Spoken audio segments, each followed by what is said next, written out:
Hello, hello, hello. I met this wonderful duo back around November of 2022. They were making this wonderful server. They already had a small community and a couple of projects, one of them a very big city. I've gotten to know them over the last 3 years. I find they are wonderful people. And when I first thought of making this podcast, I wondered who should I actually interview? And while I haven't had the time to actually make a podcast lately, I found some time and I figured out that these two people are like a perfect fit for this sort of revival. These two people, Rob and Galel,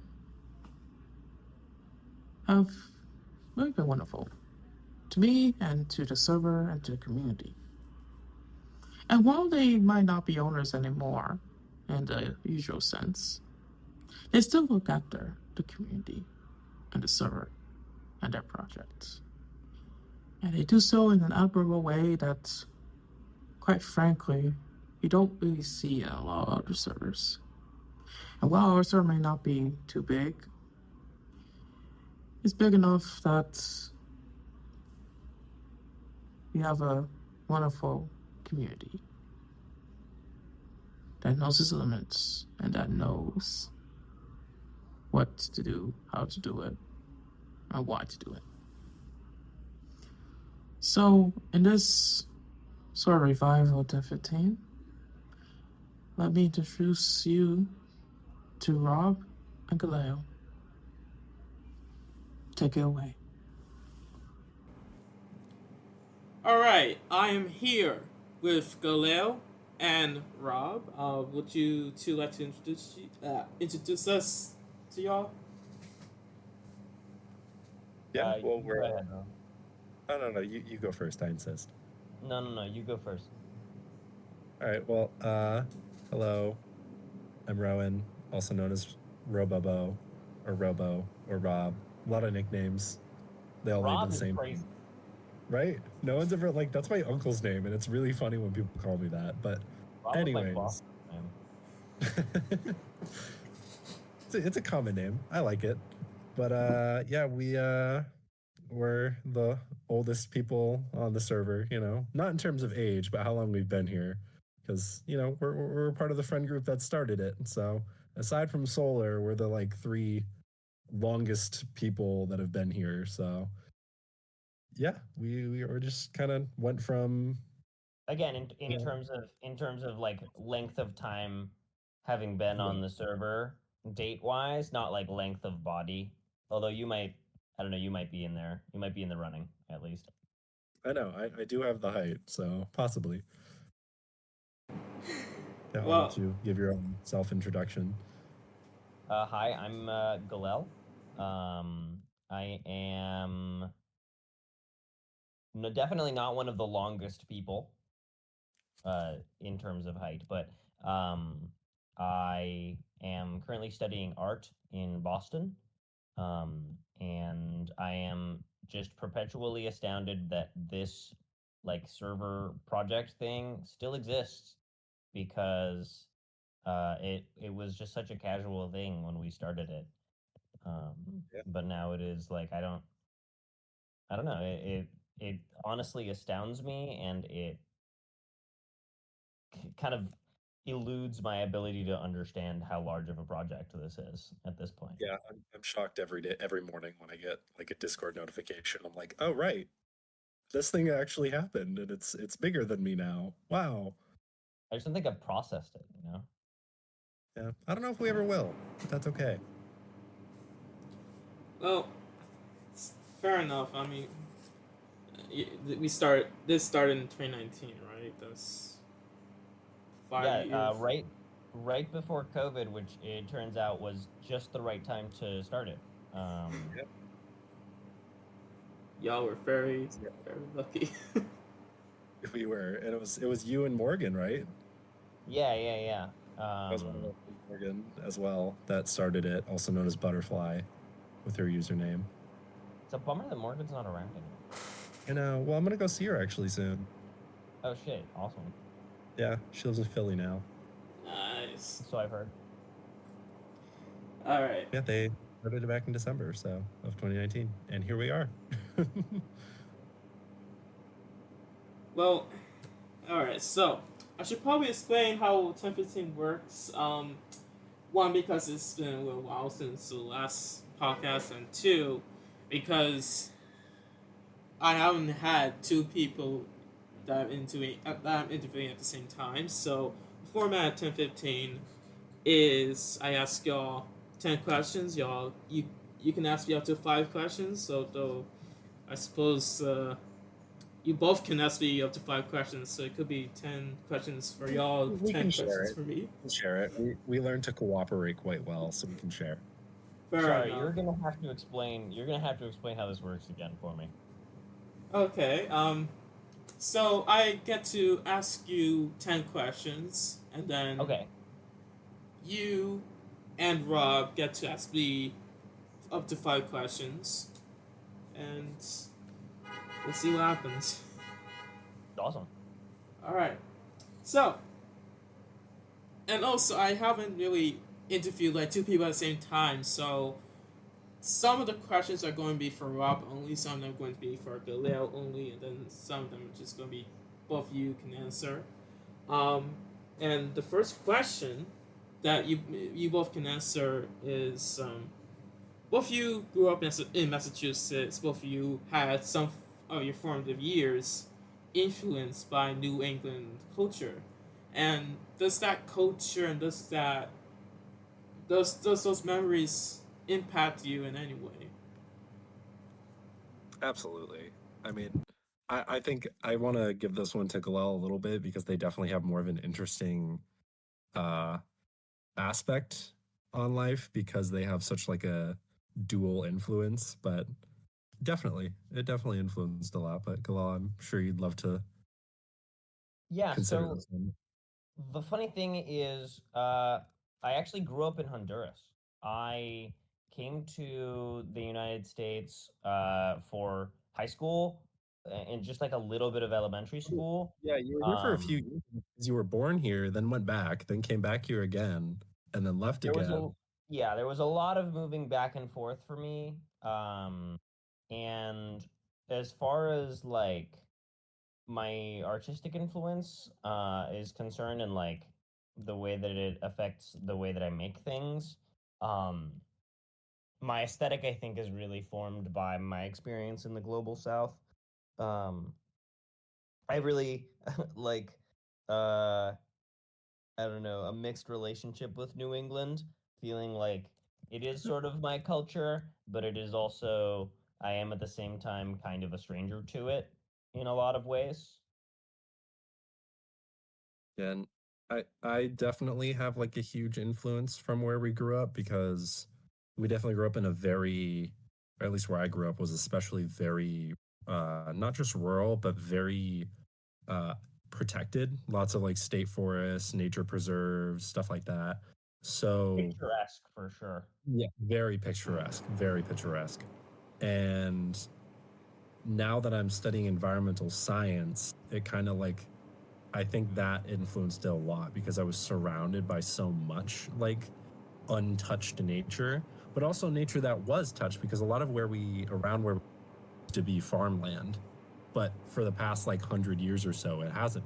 It hasn't been. It's gone back to forest. So it's like this interesting dichotomy of it feels like it's been always a forest, but it wasn't always. And the more you look, the more you notice. But it definitely influenced me a lot, like my cultural identity, some of my language. Like I still say "wicked" all the time. Figure out where I'm from. Like that's a wicked bummer, and that was wicked good. I don't know. That's the one big one that everyone always is like, oh, you're. Yeah. Yeah, you're a super like New England guy. Yeah. Not Boston though. Boston does not mean New England, okay? No. Those are Oh, very no. different things. Those are very different things. Maybe you can tell Boston us. painters. Maybe you can tell us the difference between Boston and New England. Well, Boston is just Boston. New England is a major cultural region and identity for millions of people. Boston is Boston. Well, It's just, I'd say. I mean, there is a cultural identity, but it's like a sphere within a sphere. Yeah, They both but heavily also I influence think one. there's of course a huge difference in between being from a coastal culture versus a more inland culture, in the way that it forces you to be exposed to people from different walks of life and different places all around the world. Central Massachusetts is an extremely xenophobic place. Very. I grew up in And one of the reddest towns in Massachusetts. We actually have like one of the lowest diversities ever. I think we have one singular black family, and everybody else is white. Literally everybody. Jesus. yeah, it's so like yeah, I think that New England is definitely categorized by that, and categorized by the fact that since it's one of the first places that the colonists arrived, it was one of the quickest places to have its native history erased, and so there's actually very little record of that. I worked in a museum for a year, and in central Massachusetts, that covers like post-colonial era, um, and also one in Vermont that was covering kind of a similar era, but obviously in a different place. And like the lack of records of what it was like to be a Native American during colonial times in Massachusetts and just after like the immediate, like I guess the American Revolution. Um, it's just like it's like a void. It's truly a void in history that is If you we're want still an kind of working through. interpersonal and very like deep perspective on that, one of my very close friends is actually a part of the only like known organized tribe in Massachusetts, which is the Pawtucket tribe, but there's two bands in Massachusetts, and her father or her grandfather, it's her mother is indigenous. Her mother's actually on the tribal council, but I've learned a lot from her family about like what it was like for them growing up, because again in New England it's like a very, even if you aren't like, I feel like I don't, outside of Boston, I feel like it's a little different, but like the racism isn't like up front. Like I feel like it's more like general American like systemic racism, but there's also still definitely like aspects of it like within some people, but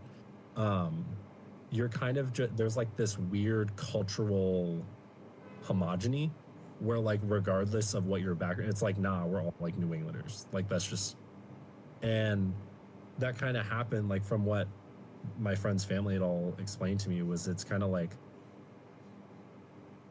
if they were like, oh, I'm Native, it's like, no you're not, but like what, it's like, no you're not, shut up.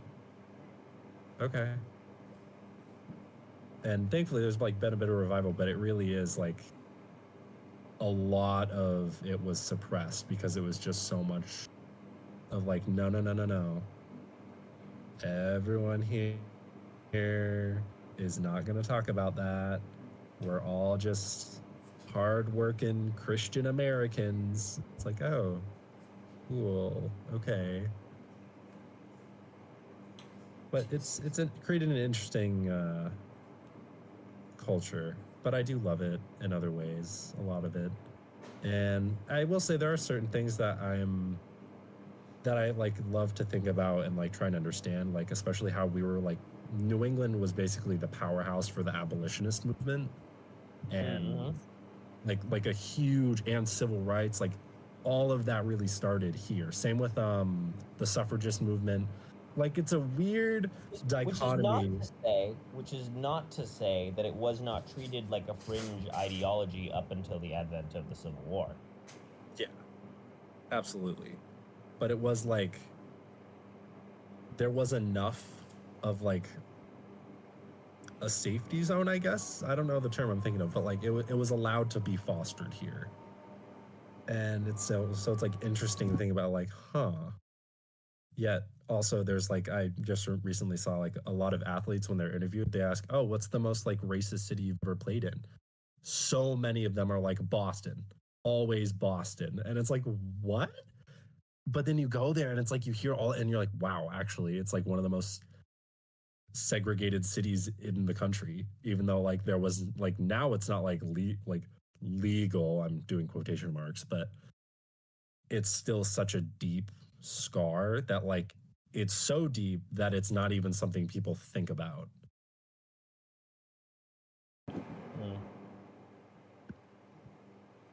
Or at least that is like discussed in popular culture. But it's a beautiful natural landscape. I love it. That part is super underappreciated. There's a lot of good basis. We can have a lot of good things here that can help fix the bad things. All right. Okay. Now, to my second question, I'm gonna turn to you, Galil. Yeah. So, as we hinted earlier in the stream, in the podcast, in the stream, but earlier in the podcast, we kind of hinted that you moved to Honduras during at some point early in your childhood, and you remained in Honduras for the remainder of your childhood. So, first of all, what was Honduras like during your childhood when you first moved? What's it like once you got used to things across the Caribbean? And would you go back to Honduras again, either to live there, to visit, what have you, given your time back stateside? Yeah. Well, so my dad's from there, and I actually spent most of my summer this year down there, mostly just bumming around. Um, I love it there. It's my country, really. I honestly feel more attached to it than I do the US, although I think that has to do with scale a lot because the US is so huge that it feels really like I feel very attached to New England, but I certainly don't feel all that attached to the US as a concept. Um, I, I mean, I moved there when I was like 2 months old. So, um, when I was what You moved back here, I 5? think when you were what, 5 or 6? Yeah, I think you were 5 because we had first No, grade together. I moved there when I was 2 months old. I was there until fourth grade. No, I no, no. spent You went back there in 4th grade. No, I went back halfway through fifth grade. Oh, I thought it I was was halfway through there. 4th I was grade. there for. I was I in was the looking at our U.S. yearbook again for recently. just a grade and a half during elementary school. Yeah. Well, you were Um, in 1st and 2nd grade though. no, hell no. Huh. I don't know I why I saw definitely you was in not. our yearbook photo. Like maybe for a very brief period of time, but I definitely went to first grade in Honduras. I have a lot of memories of that, and photos of that. But so when I actually moved there, it was a moment of extreme political turmoil. Um, the government was basically taken over by the military when I was 5 years old. Um, and my parents were journalists and activists, and so I was like at protests with them and stuff, and so that clearly formed my political alignment from an early age. Um, and honestly, I love milking that lore. Like that shit is so awesome to me. It is. It's so Um, cool. and I don't know. It's like this is a question that I had to ask myself. Well, now that I got to go spend a serious chunk of time there after not having spent a lot of time there, but is like since I am receiving an education and building my network in the United States, I sort of feel like I'm like disconnecting from my heritage there, and honestly, that makes me pretty sad. Um, but also like as a queer, as a transgender person, it's really hard to live in Honduras. Like my identity just doesn't exist in vocabulary there. There's nothing for people to call me really. Um, and so that feels really bad, or at least confusing. Yeah, I do remember when we were talking, like after you had been there over the summer, one thing you mentioned was like the biggest thing, and you mentioned it a few times, and I can understand why. You were like, there isn't really like queer culture, and like what there is it's like it's not really this like not at all what like you would think of for that. Like I'm trying to remember what you were telling me, but it sounded like an uncomfortable situation. Well, I certainly wouldn't say there isn't queer culture. I think there most certainly is queer culture there as there is anywhere else. Um, but It's streamlined. it's just like it's extremely limited. Like the queer culture there is, and honestly, the like popular culture there included is 20 years behind the United States, pretty much across the board.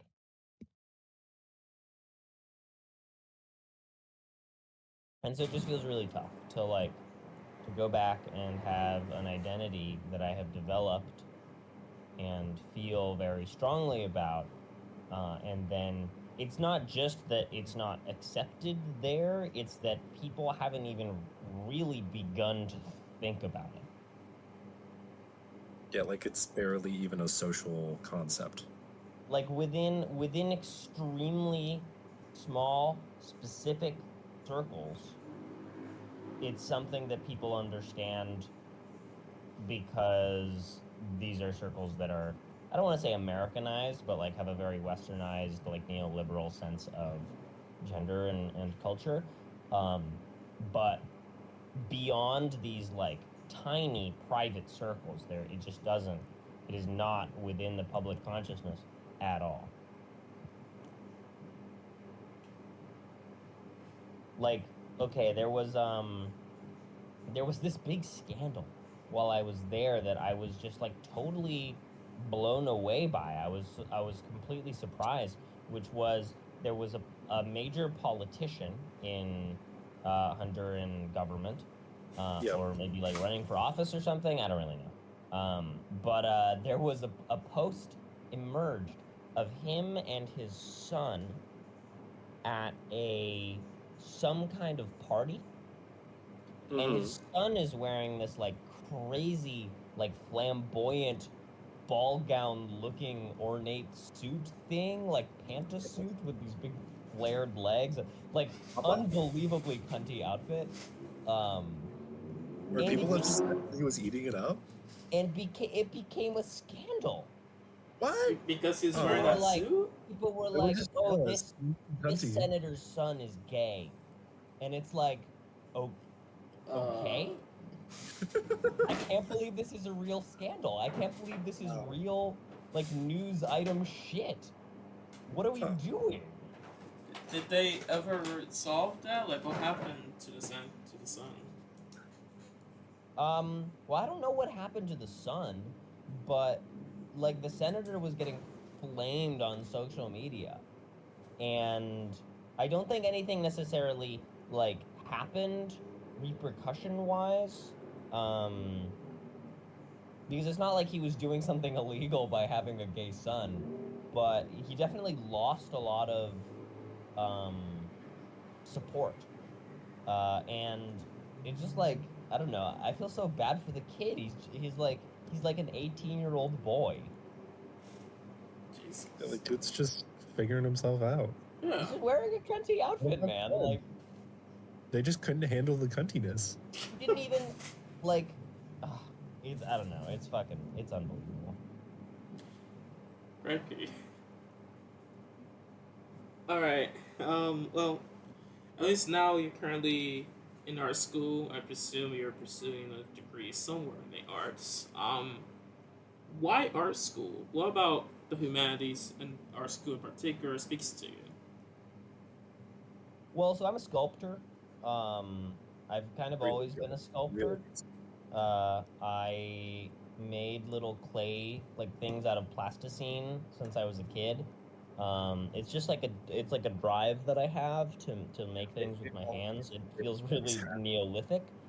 Um, and this combines, I guess, with my sort of feeling that the political situation, and I'm sure you're feeling similarly as someone who seems to be involved with like political organizing and protests and stuff. Um, the political situation in the U.S. right now is just so unbelievably fucked that I need to be able to do everything within my power to make it better, to change it, to affect it for, uh, I guess, a direction that feels a little more hopeful. Um, and I'm still figuring out exactly how to do that, but I guess I'm interested in direct change as opposed to performative sort of like, I don't know. I'm this is something I have to resolve this semester. Um, but I do a lot of action. I do a lot of performance art. And so I'm trying to combine those things. I don't really know if that answers your question. That's What interests me about art is the way in which it can be a complete rejection and departure from the system's desire to make everyone's life as profitable as possible before they die. Yeah, that's a really good way to put it because that's how I feel whenever I would like go visit you. Because you joining art school really changed my perspective on art, and that's a really good way to put it. oh, besides, I was gonna ask you about your music career. I'm gonna ask that a little later on, but you mentioned that you're a sculptor. Have you sculpted anything big, like anything shown off Oh, in galleries and stuff? Well, so I just had a gallery in Honduras actually, is one of the main reasons I went back. Um, I've been working in cast iron lately, and I've been doing sort of these like found object installations. The genocide that is happening right now in Gaza is um, one of the political causes that I feel most strongly about at the moment. And so a piece that I made when I was like really in my head about it and like just obsessed with um, how so much pain could exist and people could just ignore it um, and go on with their lives. So I made a piece that was a basically this like artificial rubble field um, that takes up a chunk of a room and there's like twisted metal debris sticking out of the cement chunks and there's like glass on the floor and there's this uh it's like an IV stand and an IV bag full of red flowers that have been crushed up inside the bag and are like leaking fluid down through the tube and out onto the rubble. into the chat. And it's covered in the same flowers.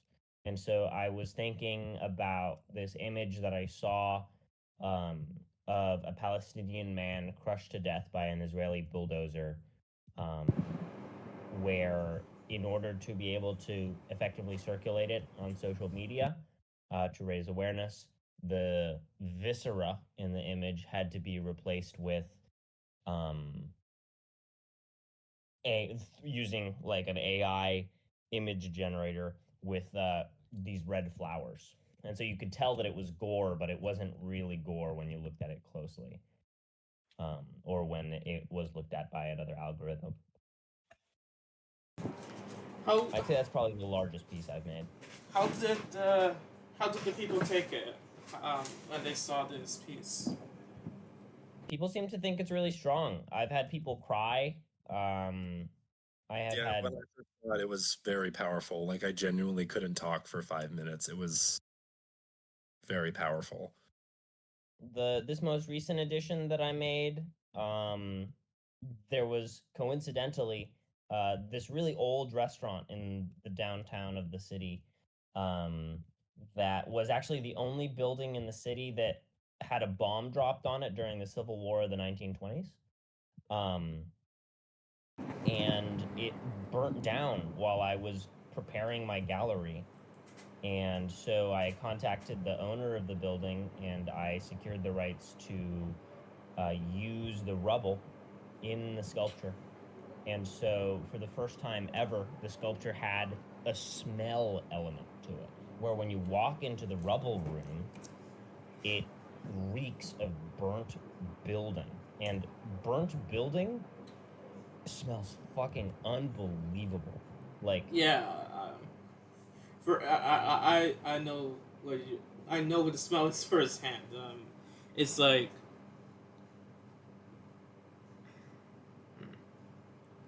There's just so much material that's burnt. Yeah. It's like this complex. I can't odor. even I'm trying to think of how to describe. I can't even describe it. Me But neither. it fills a room and it becomes these noxious fumes that like stick to everything. And so I had people leaving the gallery smelling like burnt building. And honestly, that is one of the better successes of that gallery, I'd say. Did anyone did anyone inside actually think that the building itself was burning or was off? No, it doesn't. Or It is didn't smell like. It didn't smell like active smoke. It didn't smell like something was on okay. fire. It just smelled. It smelled like post fire. Do you know what I mean? Yeah. I get that. Ooh. when you have like experience with smelling those,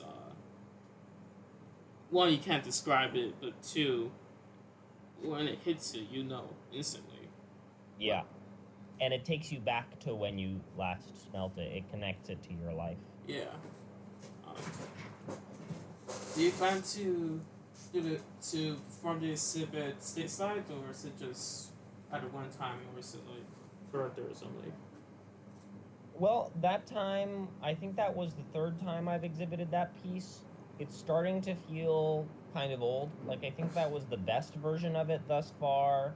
And so I'm kind of not feeling like I need to keep doing it. I just need to come up with some new ideas. Because I have limited time. Fair enough. And right now, I actually got like 3 photos of your exhibit with the Ivy bag and the crushed flowers. Definitely gonna be Oh, showing what? this How? in I the sent chat. them. I said I sent Oh, them okay, earlier. okay. Yeah, that's from the first time you did it when Sloan Oh, and I I helped see. you with the flowers outside. Yeah. Like spread them throughout the building, so it left like red smears all over the floor. It was like this blood trail. It was actually really It nice. low-key stained the bottom of my shoes. I don't know if I've shown you. Like it did? The Ramones that I have, the white rubber sole on the bottom of those has this pink stain on it, which I guess is now covered up since I fixed them, but Yeah, it left like this trail of red stain along the like white linoleum throughout the school. I suppose that's symbolic, isn't it? purely accidental, but extremely effective. Do you have any other exhibits by any chance, or? I'm gonna have another one coming in December. Between now and then, I'm not sure. I just have to like make a bunch of new shit, I think. Fair enough. Any details on the one in December? Well, I've been told that I'm overutilizing the black void. We've got this black box room at the school that I'm able to like really intentionally design the lighting in, which you can see in that photo. Do last time, because you're gonna do the op now, right? Yeah, well, I was told by one of my professors that I'm overutilizing that space and that my work might not hold up as well if it was the same sculptures but presented in a white box, is what they described it as. Um, and so in December, my plan is to arrange a gallery in which I find the blankest, whitest room possible, and then I'm going to install 4 industrial work lights in each corner of the room to give it like this blinding whiteness inside, to try and make it as white as the black box is black. Interesting. Do you know what room you're gonna use? I have no fucking idea. The problem is that there aren't very many rooms like the black box, as far as like availability is concerned. Well, folks, if you happen to be in the local area, actually, may I ask, which art school are you at right now, like facilities? I'm at Mass Art, the only public art school in the United States. That's pretty awesome. So if you're in the Mass Art area in December, why don't you take a quick little look at Galel's white room, white headlight exhibit. That's probably not the It'll name. be open. Sorry, go ahead. No, I just gotta figure out some dates though. Oh, fair enough. But if you're in the area, why not check it out? If once the details are sorted,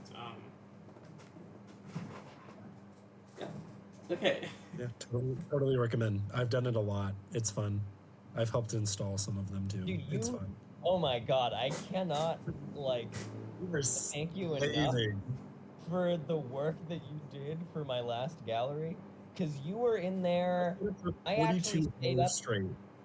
The longest I've ever stayed up in my life. I was awake for 45 continuous hours. Oh, wild. We were up installing this gallery, and it was so good. Phone was there almost the whole time. It was fucking unbelievable. 42 hours. We did it. God, it was so awesome, dude. I could not have done it without you. I'm glad I could help. I had a great time. Thank you. It was a very growing and formative experience for my worldview, and it genuinely changed me as a person. Good, thank God. I'm actually clapping from my end. Not just from stress. That was the gender machine. That was insane. Oh my God! Yes. No, some of the work that my colleagues are doing here is just like incredible, off the charts, awesome. One of my best friends here made a gender transition machine, and came out as a trans woman after utilizing it. That's nice. All right. I should probably go on to the third question. No, the fourth question now. Regarding your music career. As I heard it from Bird that you have a music career and do a lot of music career stuff. Does your future say that you should be a musician, or does your future say you should be like a sculptor or a general artist? And if you are in the music industry after today or in the future, how would you adapt? Because the music industry is notoriously ruthless. So, if you wanted to go into the music industry, how would you adapt? Well, I think that the music industry right now is in a really interesting place historically, because for the first time in history, it is so easy for independent musicians to just make music and put it out. And like, it might be kind of hard to get people to listen to it, but it exists in a way that music could not be published before. You needed to go through a label or whatever. And so career is a funny word, right? Because I'm currently working on my 4th studio album. Yeah. But I haven't made any money off of music. Like I'm doing this pretty much as a hobby. And honestly, I might want to keep it that way because music, and I don't have a reason to believe this necessarily, but music to me sort of feels like something that I might enjoy less if I have to do it as a job. Do you know what I mean? Yeah, well, Oh, like some things that just because you like something and are good at it doesn't mean you need to try and make. Like, there's such a weird cultural push for that, and it's like, why? Yeah, I'm the not. Like, I don't want to monetization make of something because hobbies I like it. is that Late shit is stage bad. cap. That shit is bad for the brain. yeah. I mean, with video making is a hobby, and you can YouTube you can make a lot of money off of it, but so few people compared to a lot of YouTube accounts, a lot of YouTubers compared to them, a small percentage of YouTubers have actually managed to not only monetize their videos in a way that will sustain them, but do so in a way that if they were to retire tomorrow, they would have a good amount of their life saved up. So I can get how I kind of rambled a little bit there, but No, I mean I it understand what you're saying. I think it is the same situation, or at least very similar. yeah, It is. It is. it just forces you to be with yourself and for example, in YouTube, you could use clickbait titles, you use clickbait thumbnails. If you happen to be the political sphere, you cut out parts of a video that aren't as enticing and only leave out the parts that are enticing, but that would otherwise be a little iffy. That kind of And drives also, me to like, I feel like you can tell when someone is making content because it's their job, yeah. as opposed to Yeah. because it's It was something that they're really interested in. Yeah. It's a big shift that you can tell. And I'm kind of thinking, it's reminding me how, like, I definitely have a big hobby of, I'm not as into it as I would like to be, as I used to be, but big, like, gardener and landscaper. I love doing that. Oh man, your garden is so awesome, dude. Thank you. And I loved it. And my stepmom was like the biggest influence for me. My parents' yard is beautiful, but a lot of people were like, "Oh, you should try and get into landscaping." I'm like, but like, I like being able to do whatever I want because it feels like I want to do it. And like, obviously, there are some limitations of like, oh, I have to do a certain thing. If I don't, the plant's gonna die or whatever. Or like, it has to be put in a certain class, whatever. But like, it's kind of like I don't want to monetize my pleasure. It's just something I do. Like, I like it. I don't need to make money off of it. That's not the point. Yeah.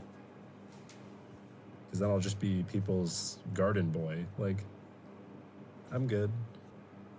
It causes a lot more burnout, right? When you do that shift, that's Yeah, and like when you're forced to monetize something that was originally for pleasure and passion, you lose the passion at some point because it's like, well, I'm not like, I don't enjoy this anymore.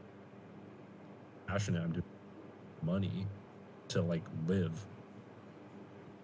Yeah. True that. well. Now we're done with the questions for Galel only. I'm going to turn to you, Rob. Okay. All right. I feel like a game show host. Evil ass laugh. Oh my god. Oh God. Oh, All right, okay. hit me. I gotta calm down. All right, Rob. You. Okay, you remain in New England throughout your life. I believe first in Massachusetts. Then, did you move to another state, or were you just exclusively Massachusetts? So I live in a part of Connecticut now. I only moved a little over a year ago, but I mean, I'm less than an hour. Like, I'm really not that far. But it is a big shift because I grew up in the mountains and like not the mountains, they're more like the hills. It's like the upland. And now I'm in like this big river valley with like cities and stuff. So that part's a big shift, but I'm in generally the same area. I didn't move. Well, I ask you, say that you've lived like in the Mid-Atlantic or the Southeast or again in the River Valley or closer to coast Mm. How do you think your life would have been different? How do you think everything would have been different? Man, I mean, there would definitely be a lot different. And that's like an interesting thing to think about because I've actually thought about that before because my whole life, my parents split up. So there was always that like slight possibility that one of them would further away because they only live one town away from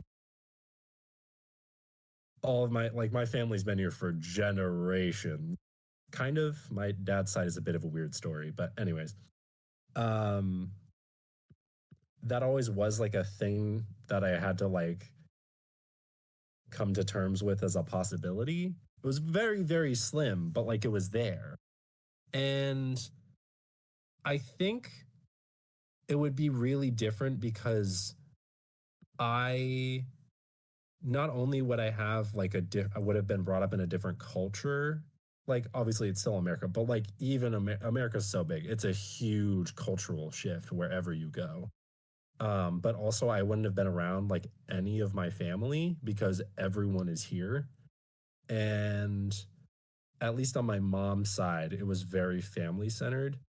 So it would have been like a weird shift of I don't think I would have appreciated my connections with people, but also I would have never had the opportunity to be around the same people my entire life. Like, yeah, I've been going out and like it kind of makes me appreciate going to new places more because I'm like, wow, there is like so many other things around me that are different and like they're not even that far away from me.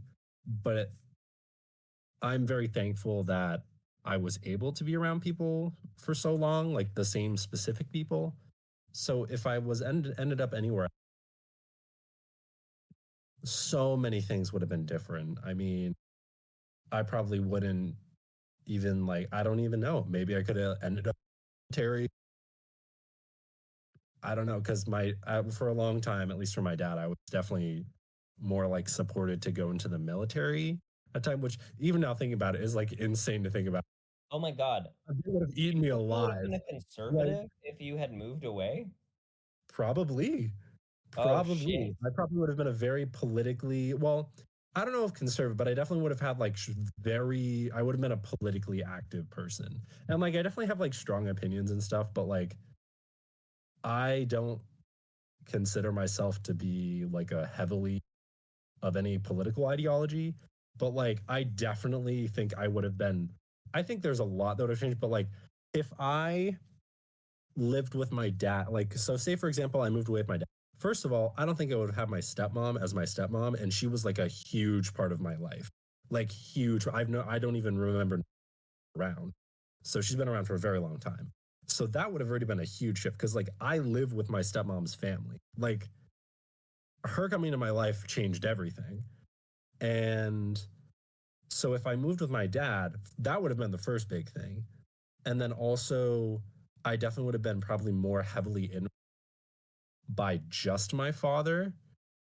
And that would have been one way that I would have ended up, which would probably be much more libertarian ideology and I probably, like, I almost certainly would have been in the military. Um, or at least, like, I don't think I would have That's so even crazy to ended me. up in the field because I ended up in environmental science. But at the same time, I did live with my dad for almost all of high school. Um, like I didn't live with my mom during COVID at all. That's true. I So remember you running I away. kind of was impacted, but like my stepmom was still there. So it was different. And like I still did, but I think the thing that really impacted me was having, like, for example, I've known everyone for like 15, like we've all been friends since we were 4. because we all grew up together. And if I moved and I never had that, there would have been so much about me as a person, and not only my interests, but like my beliefs, my worldview. So much of it would be radically, I don't even know how it would have changed, but it would have been radically different. And I think if I lived with my mom, I would have been I wouldn't be a very independent person, because I know my mom definitely would have like encouraged me to just like be at home or be with her, and like, Yep. Your mom is a whole bag of worms, dude. yeah. And never mind thinking about, yeah, it's a lot. But never mind thinking about, I'm a triplet, and if I had not grown up with both of my, which we did separate for a little bit, one of my sisters ended up separate for a lot of our teenage years. But if like the formative years of our lives, because we literally have done every stage of our life together, everything, because we went to the same school, we had the same family, we literally have the same birthday. Like everything we do is done together, because that's just how it's going to work. And if that didn't happen, I think it would have, honestly, I don't even want to think about it, because like they are like, we're connected in a way that I don't think I can even. And like, it's not a like, oh, we love each other so much, because you can ask Galel, we like beat the shit out of each other sometimes. Like we used to I have fucking watched hate, these motherfuckers fight. like tooth and nail, like Well, like fight. the WWE. But like we're never gonna like if someone did something to one of us, we probably would kill that person. Like, but we never, like literally, we've never said I love you to each other. And it's not like we've talked about this. We think it's weird. We're like, no, we're not going to do that. And then we also have never in our entire life. What if one of you was going to like space? What if one of you was moving to a different planet to like colonize, and you know that you would never see them again? We'd never say it. Never. We'd say something that leads to that, because we definitely would have the same track of thought around that, because we're also very heavily influenced in each other's thoughts and actions, because we grew up together. But we definitely, I honestly, I don't think we would, or like maybe we would, but it wouldn't be like I love you, I'm gonna miss you, and I know you'll be great, like I love you. It would just be like, love you, bye. Like, or like, have fun in space, motherfucker, bye. Like, it wouldn't be some like it would be sincere, but it wouldn't be the like cultural expectation, you know? And we're gonna have that with our birthday, which on our birthday this year, actually, we did have like a talk about it, because I was like, what do you guys think? We have never, and we agreed that we never will ever say happy birthday to each other or buy each other birthday presents, because we were all born at the same time from the same womb on the same day. You were born at the same time? Well, we were born a minute apart. They ripped us all out of our, like, it was one. Like, yeah, so we all were like, not, because it's like, it literally feels like saying happy birthday to ourselves. It's like a weird narcissistic thing. We're like, why would we do that? That's weird. And like, honestly, I've had people comment about it. Like, even my dad. Why? And actually, until 5 years ago, we didn't even buy each other Christmas presents. And our parents were like, you guys have to buy each other Christmas presents. That's like, kind of crazy. We literally fought them on it. We were like, why do we have to do that? We don't want to. We don't even feel the need to. Like, no, we even talked about it. We're like, we're not insulted by it. Now we do, because it's like, now it's just a thing but like, there's no expectation for it. Like, I bought my sister a Fitbit. She took me to the beach. Like, there's no expectation, because we're like, why would we do? Like, not in like, I don't know how to explain it other than it's like, we treat each other like we would expect to treat, like, we treat each other in the way that it's like, okay, I'm literally treating myself, so it's weird if I did that to myself, so I'm not doing it. Not in like an empathy way, in just like a like, that's weird kind of way. I get where you're coming from with that. I agree, that is weird. It feels weird to us as outsiders, like when you say that you also aren't triplets, you don't know what it's like. Like, it's hard to explain that.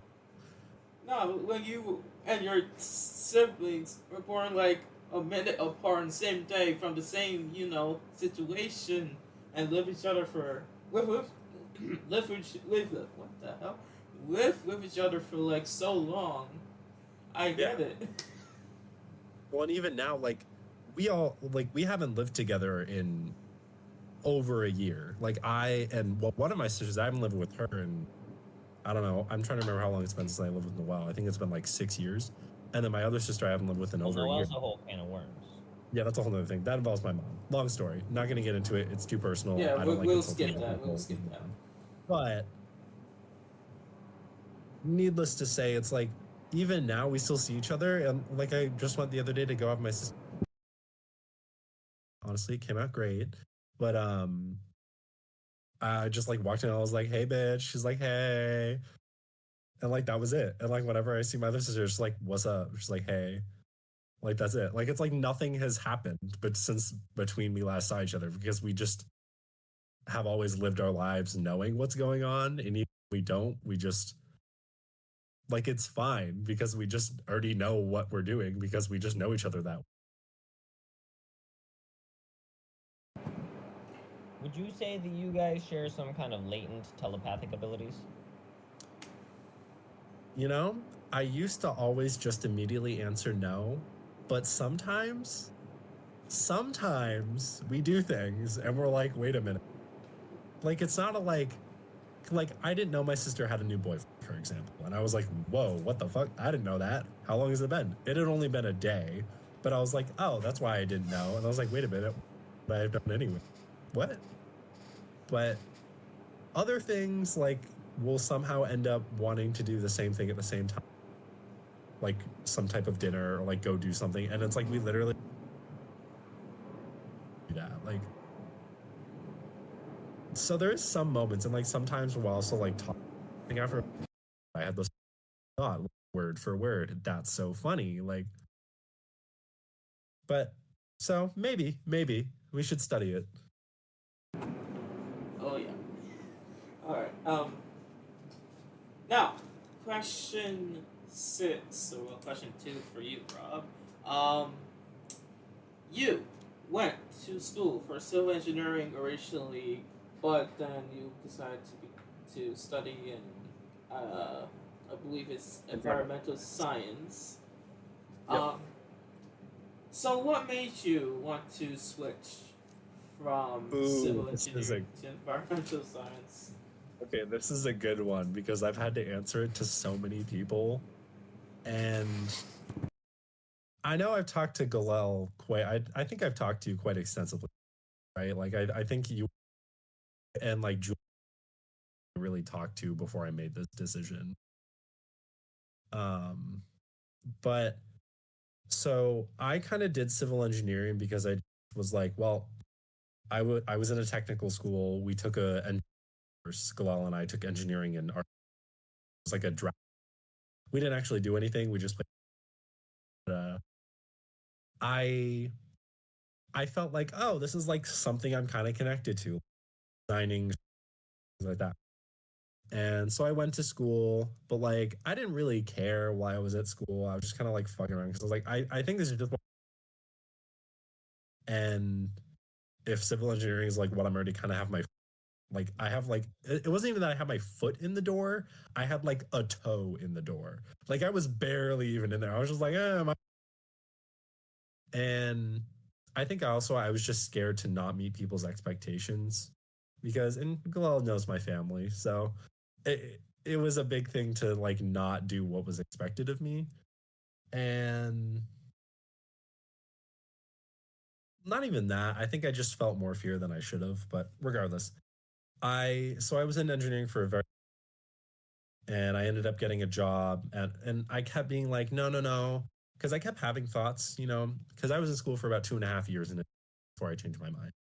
And I definitely had moments where I was like, is this really what I want to do?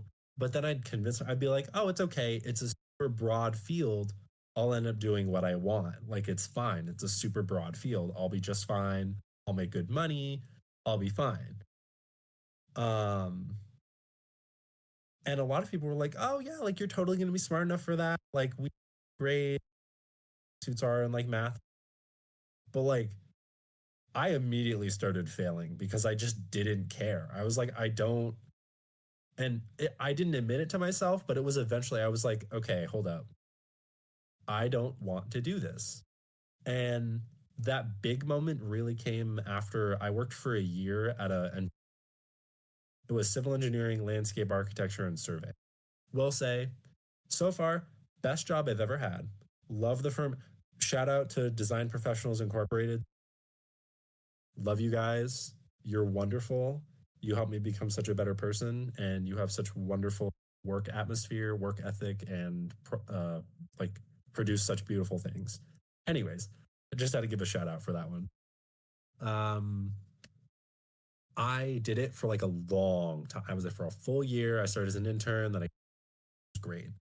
And I think that also pushed me even more because I felt like I had the expectations of my, the people who became my teachers and also my friends, that I was like, I just felt this like and honestly, no one even pressured me.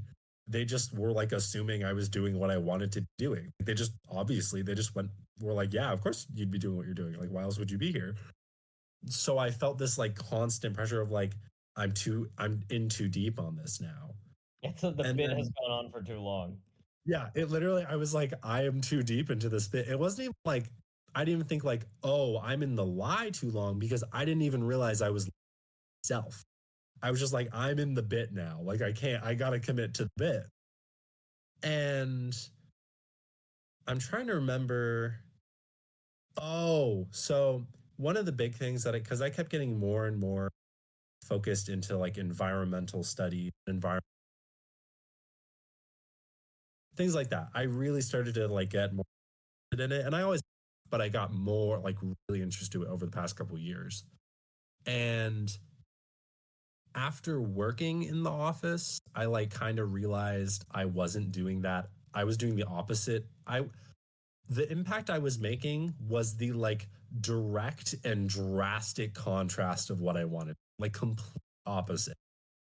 And like literally I was like, I'm over here designing a warehouse that's going to go on this plot of woodlands that hasn't been touched in 200 years, and we're going to clear the entire lot, pave 50% of it, or have that 50% either building or, because there were a lot of building limited, but still it was grass and then building and pavement, and like that's what a lot of our things were. And so even awesome. Yeah, I was like, I am gonna hate myself if I do this. Like, I genuinely will hate myself. And then I also ended up talking to some people who were environmental engineers, which was what I kept being like, that's okay, I'll end up doing. And I had this really interesting conversation with a person, and for privacy reasons, I won't say a name, but it was one of my two big aha moments, because I was like, oh yeah, like I kind of still want to like have a good impact on the environment. And he just looked at me and is like, yeah, you're not going to have a good one though. That's not what I do. He's like, that's what none of my colleagues do. We wanted to be like you, but the more you get involved, it changes. He's like, and the other big moment was, I don't really remember when I realized it, but I was like, oh no, I was talking to the wonderful man who became kind of like my tutor friend. He basically was like, he taught me everything. And he was like, oh yeah, I mean, you're not going to do what you want to do. You're going to do what the client wants. I was like, oh yeah, that's that. Oh. And I kind of realized that like all I'd end up doing is, at least as an environmental and just as an engineer, like at least in a the system we're in currently, you end up just, all you do is design what the client wants, which is usually a very wealthy individual or like a corporation. Usually it's a corporation or like a legal entity, like a trust or an LLC or whatever. And it's just like one person who just like turned themselves into a corporation, basically. Pretty easy to do, by the way. If anyone ever needs to get around money problems, just turn yourself into a corporation. You can do it. Look it up. Get a lawyer. Anyways, you just kind of do what that person wants, and all you're doing is helping them get what they want and just barely scratching by any legal boundaries of like environmental regulations and such. Like it's literally the bare minimum, because it doesn't matter what they want. They want to get what they want, even if it's like a nuclear waste pit in the middle of a city. Like your job is to just be like, okay, and then try and build it as close to being almost illegal, but technically not as possible. And that was it. And I was like, holy shit. I don't think I could live with myself if that's what I end up doing. So that's when I was like, no, I'm not going to do this anymore. I can't do this anymore. I'm going to leave. And thankfully everyone was very supportive. I'm surrounded by wonderful people, and I had such great people around in my life that they all supported me with it. But it was a big shift. But I think really the big deciding factor was I genuinely reflected and realized that I want to make an impact on the world that is positive and beneficial, not only to all people, but to all of creation. Because I found that even when a lot of times people try at least have the noble aspiration of doing things for all of humanity, which personally I try to do everything for the sake of all humanity, everyone tends to do it at the expense of the world we're in and the creation that we're in. And you can't have both. Or you can't do one thing without doing the other. Because if you do one thing, it's always, and you only focus on one, it's gonna be at the cost of the other.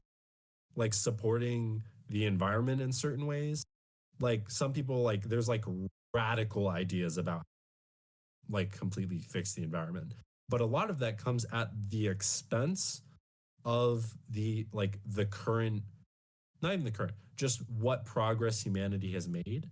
And it always will come at some cost for other people. And same thing for sometimes what people do, like when it's like a noble pursuit for all of humanity. If you only think about humans, it's going to be at the cost of something in the environment. So I realized I want to do both. And I also want to just want to have a good impact, period, because that's not what. So that was my big aha moment was, oh, I'm not doing the impact that I want to be doing. And then that's why I changed. Well, all right. Now for the next question. Thanks. Sorry about the rant. It's all right. It's all right. It's a very deep subject, so. Listen, we're here for as long as y'all want to be here.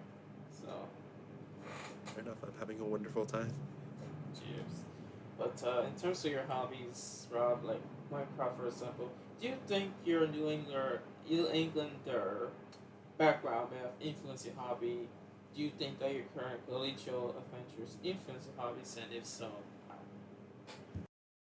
What was the last part again? I just want to make sure I understood what you're asking correctly. Do you think that your current collegial adventures influence your hobbies, and if so, how? Oh, okay. So going to the first part, I don't know. I don't know if any of the things that I have for these would be considered like a glow. What do you think? Like, is anything kind of like a? Would you say is like either influenced by my New England culture and like Yankeeness, as we like to call ourselves sometimes, Yankee? I mean, but also, do you think I'm meeting any like expectation of that? I think that kind of like indirectly, because there are so many parks and like parks and recreation areas around this part of the United States. And this might just be like causality or correlation, not causality. But you build so many fucking parks, man. I do. I can only assume that's why.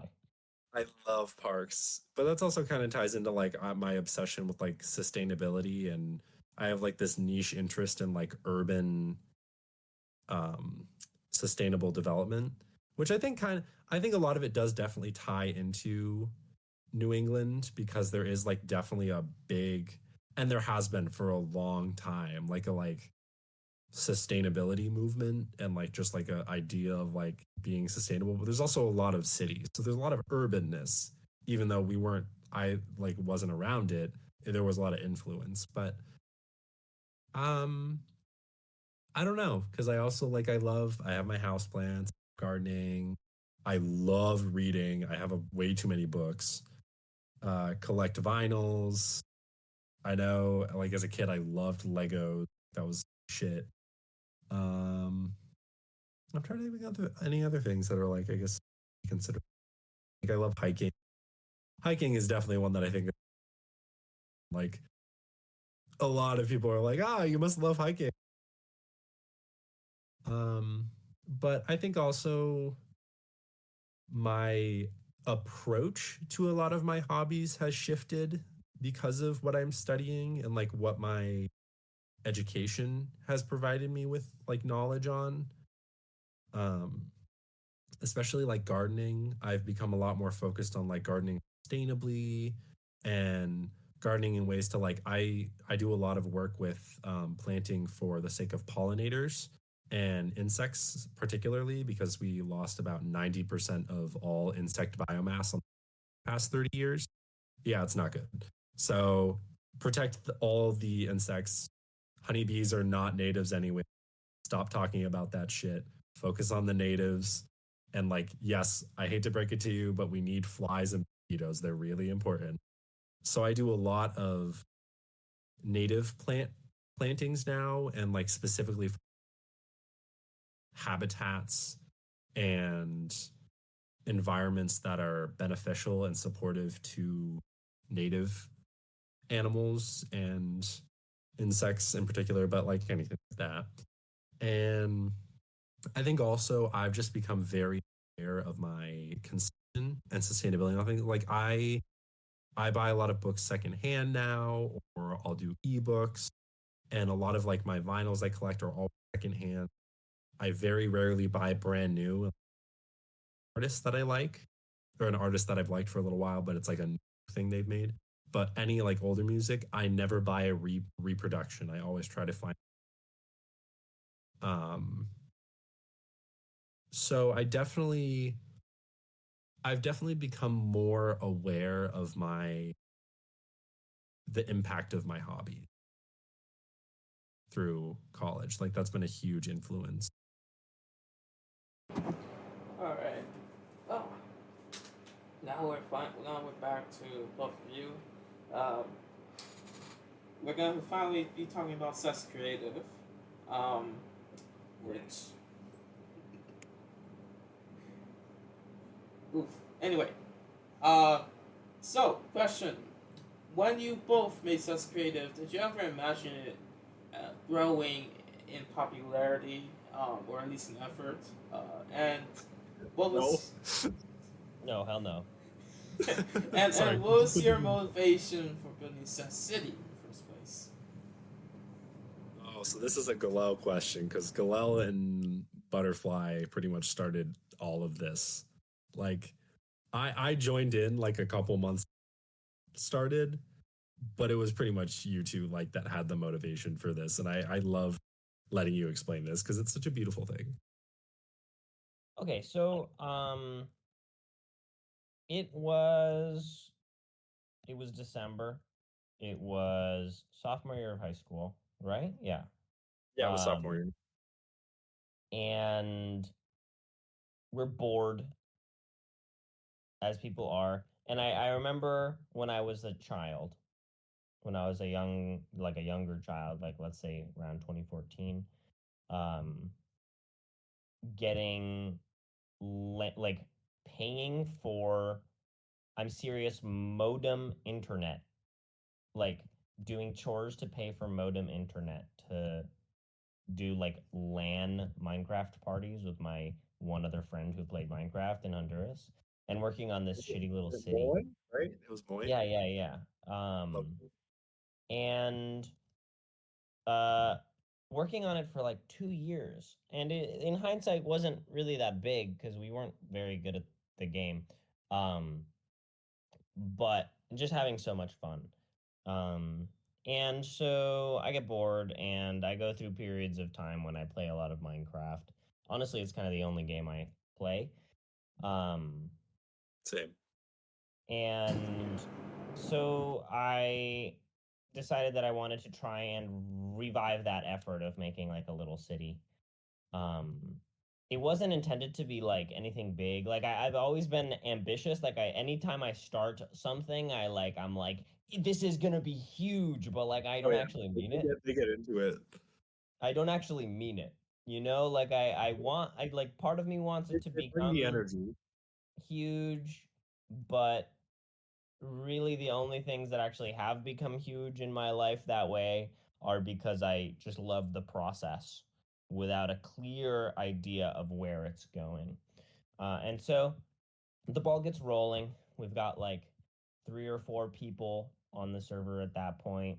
Yeah, I think I was what, the third person on or the fourth person? Was You Joe were the before me or after me? Joe was after you.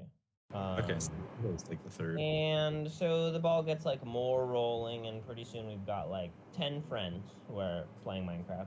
Never all at the same time, just like total. No, we just like randomly pop in there and build something and then leave. This was it was a Minecraft realm, I think. Yeah, it was a realm. Back then.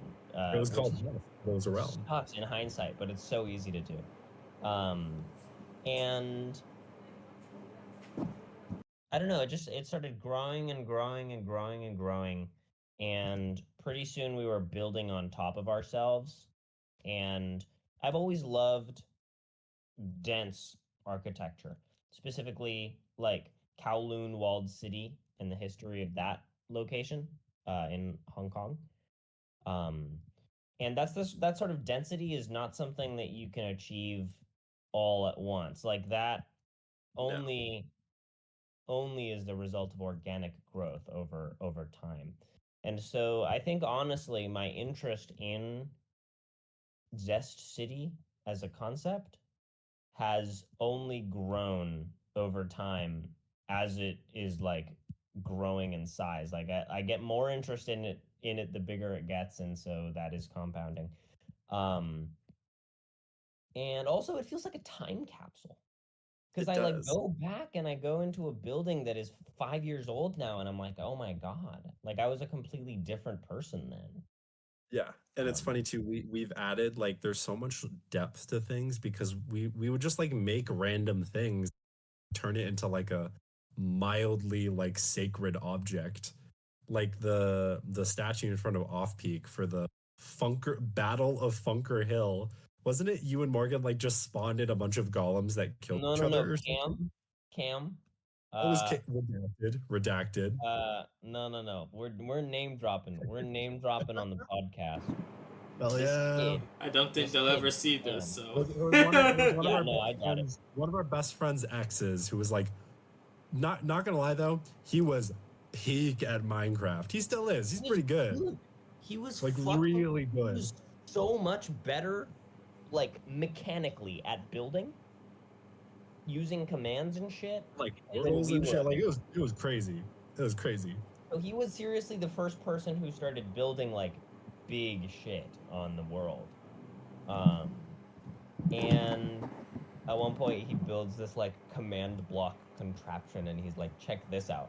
And it starts like spitting out, like it creates this like laminar flow of golems like flying up into the sky in cardinal directions, and then it starts like spinning. It's like a fireworks show, but it's spawning an ungodly quantity of these creatures. And because it's a realm, and because there's such low RAM on realms, it like pretty soon crashes the server. and we had to actually like find a backup of it because we were no longer able to log in because anytime we would try to open the server, it would crash. Were you like in this battle? You spawned a lot of stuff, and I imagine they were going after each other.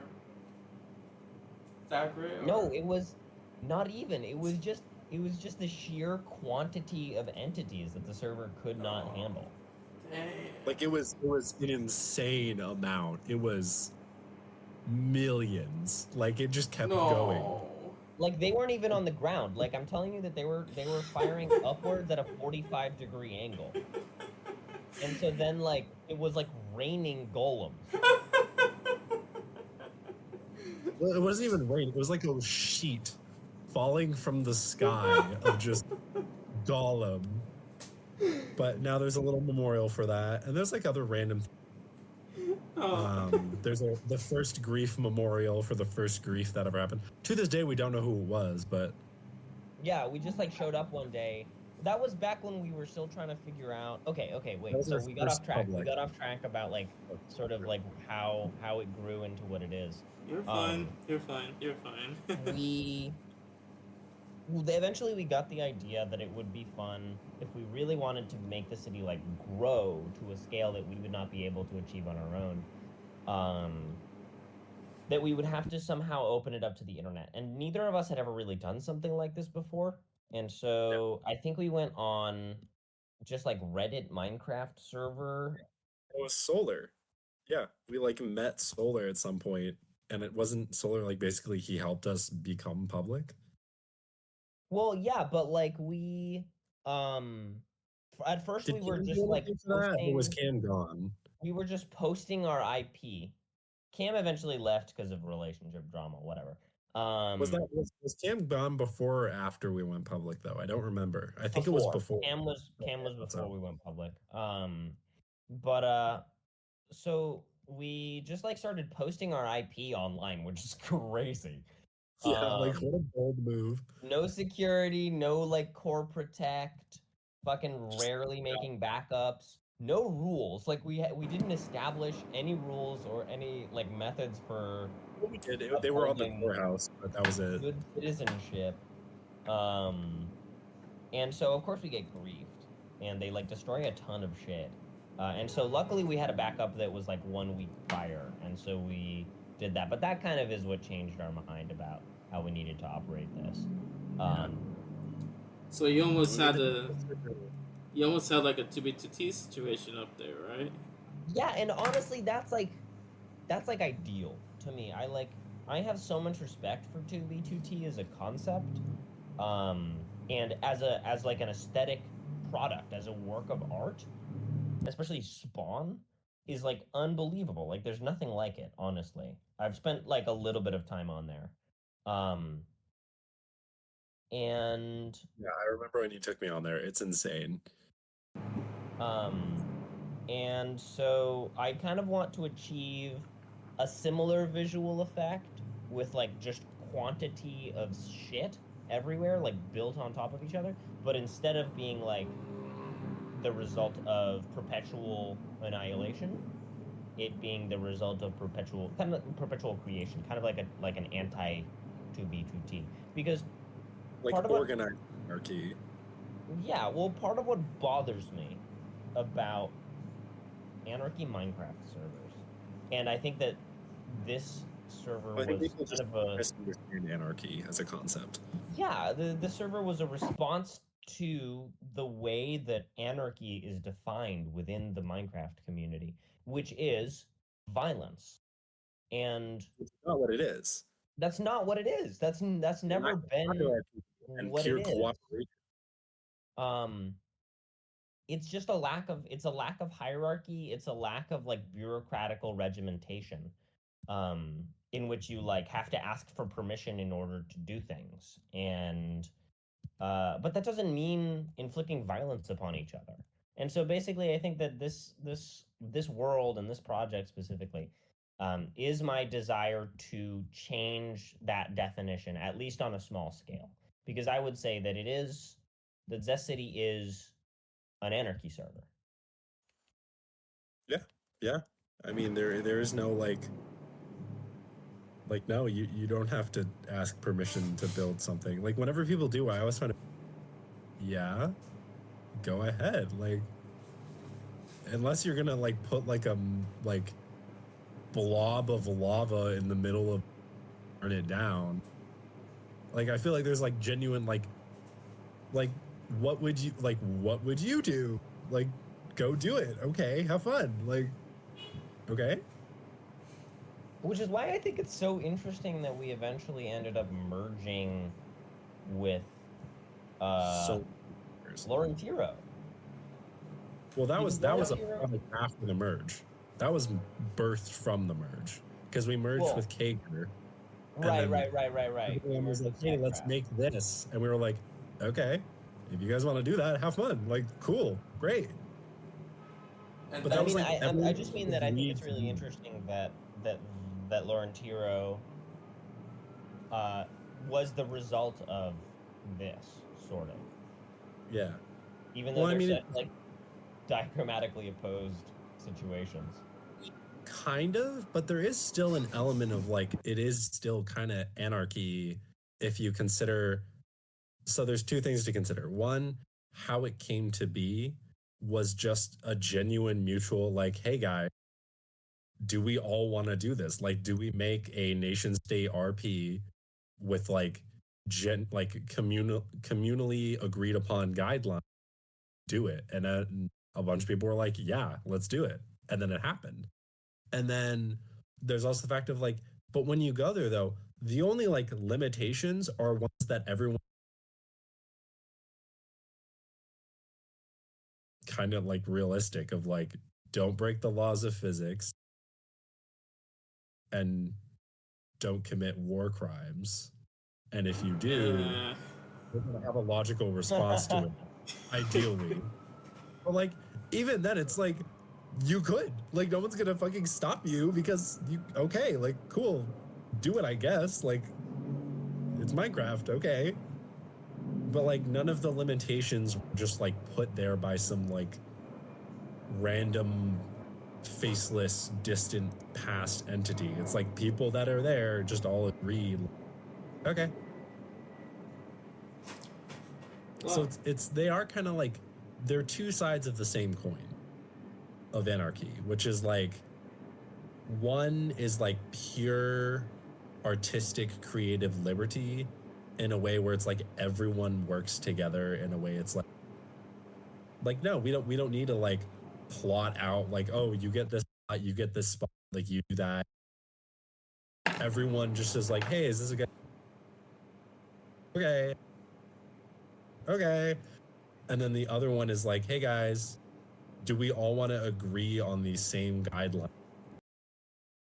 and then be free within those? And it's like, okay. So it's like an interesting difference of organization. And I love just like thinking about it because it's beautiful. Then came the migrations. I don't know if that like makes sense if you've ever thought about it like that. I guess. I'm gonna have to chew on that. Well, you both. No, I was about to repeat the last question. No. Here's a question: what do you think is the future of Zest Creative? You're currently, when you first started, you were the owners, or at least you were more active, kind of, sort of. But you're helping out in terms of keeping the server costs at bay, but you're no longer like directly managing the situation, the server, or being involved much with the administration of things. I suppose part of it was answered by the anarchy part, but could you elaborate on why y'all kind of took a step back from directly managing the server and just focusing on the costs? Ooh, I'm trying to remember our conversation about when we decided this. Do you remember what we said? Because I'm trying to remember our conversations that led up to it. Well, I mean, definitely going to college was a big thing. Yes. Basically, in high school, and especially during COVID when all of this started, there's a lot of free time to spend So like much free time. figuring out how to manage a community, right? And how to use new tech you've never used before. And in a way, and of course, anything that I say is only speaking for myself, although you might agree. Um, I only have so much bandwidth capable for learning new tech at once and managing a community at once. Yeah. And so, as much as I feel like I am a part of this community, um, especially because Laurentiro has so quickly outpaced um, Zest City, it sort of feels like I am maybe not in the best place to really understand what this community needs in terms of like managing it socially. And I'm definitely not in the right place to know what this community needs from a tech standpoint because I Absolutely. am just not like I think I'm good at a bunch of different kinds of tech, mostly like audio equipment. I I low-key can't do have no idea what I'm doing as far as Minecraft is concerned. Like yeah. I build a little building, um, but That's I good. don't know. I know maybe like 10% of world edit. I Yeah, like barely we're know coming. how the FTP like file server thing works. Like I am truly, and I'll admit to the fact that I am like ignorant of the way that the server works in a lot of ways. And although I wish that I wasn't, I also don't have the time to figure it out right now, considering I'm like learning a bunch of other new shit that I think is kind of more important in terms of like me uh having a career. Yeah. Well, I Excuse think me. actually I I'm gonna find our I don't know if resignation is the correct term, but we did have like the thing we that for like, hey guys, we're gonna step back from this. Like we because we actually I know we talked about it and it kind of like put what we said really the manifesto of the budget allocation specialist, the resignation contract of Galel and Robobo. Would you like me to read this? It's basically gonna answer the part of like why Yeah, we left yeah, and then kind of lead into what we expect of the future. Yeah, yeah. I sure. can also shoot up a graphic of it once we get to post editing stuff with. Oh yeah, I can send it to you later. When you're, by the way, when you're editing this, can you put like some swelling? Can you put like some swelling orchestral music? Uh, no. I don't think I can. I'm not that advanced in terms of. I wish I was that advanced. We're just gonna imagine it's the beginning of 2001: A Space Odyssey. Dun, You what? Maybe All right, for all right. this one. Maybe for this part. Maybe for this part. In my head. It's in my head. I'm hearing it in my brain. All right. It has been nearly 4 years since the first traces of the great Zest server were first brought to fruition on a cold December day. Since that time, many things have changed for both the persons involved and the project itself. This change has become most apparent in our personal lives. We originally founded this community in our adolescence. However, we are well into our adulthood now and have become progressively unable to allocate enough of our time and effort to support this community and maintaining roles of leadership as well as being active members. These needs, roles, and responsibilities have graciously and wonderfully been fulfilled by the other administrators, and community leaders. We are so proud of how you all have grown and the solidarity and care you provide for one another. It is with this shift that we have come to officially resign from as administrators. We wish to maintain a connection with this community and its leadership, as well as a mutual bond of trust and support. This document is to provide a framework and protect this connection. We ask that the community respect and uphold these articles. And then there's just a bunch of like legal shit, whatever. And then the end is we feel that it would be incongruous for us to continue to maintain our positions and responsibilities. We wish to provide the administration team with space to grow and develop. The current leaders and administration in the community continuously show great leadership and honesty with other members within Zest. We find great comfort in this and look forward to a bright and hopeful future with a great community. Thank you all for your amazing work and dedication. We are eternally thankful for the enthusiasm that both our community and administration have for this project, and we are thrilled to see it continue to grow from a small quarantine game to an international hub for creativity and community. Although we resign our roles as we are always here to help and support anyone who may need it. And then that's the whole document, which kind of gives the gist of what happened, but also what our hopes are. We know, and like we mentioned, not only did we never expect this to get this big, but like it's so much bigger than us.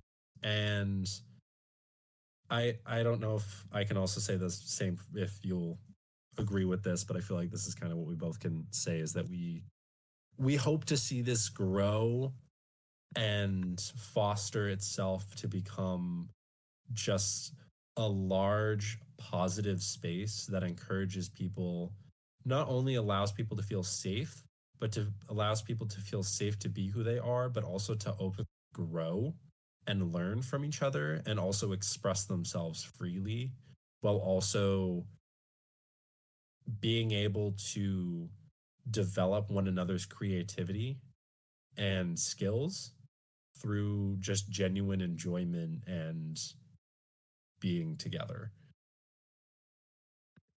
Yeah, well, I mean, I think that one of the most interesting things to come out of this project, completely unexpected, of course, is the way in which it has become a space for political discussion. Like, Just so interesting. Like, I know that I'm personally not as involved in it as a lot of other people, if not every other person. But it seems like in this effort to simulate the political situation of the modern world, we are creating spaces for people to talk about them from a position of power as opposed to a position of powerlessness. And it feels like we are all more and more powerless each day.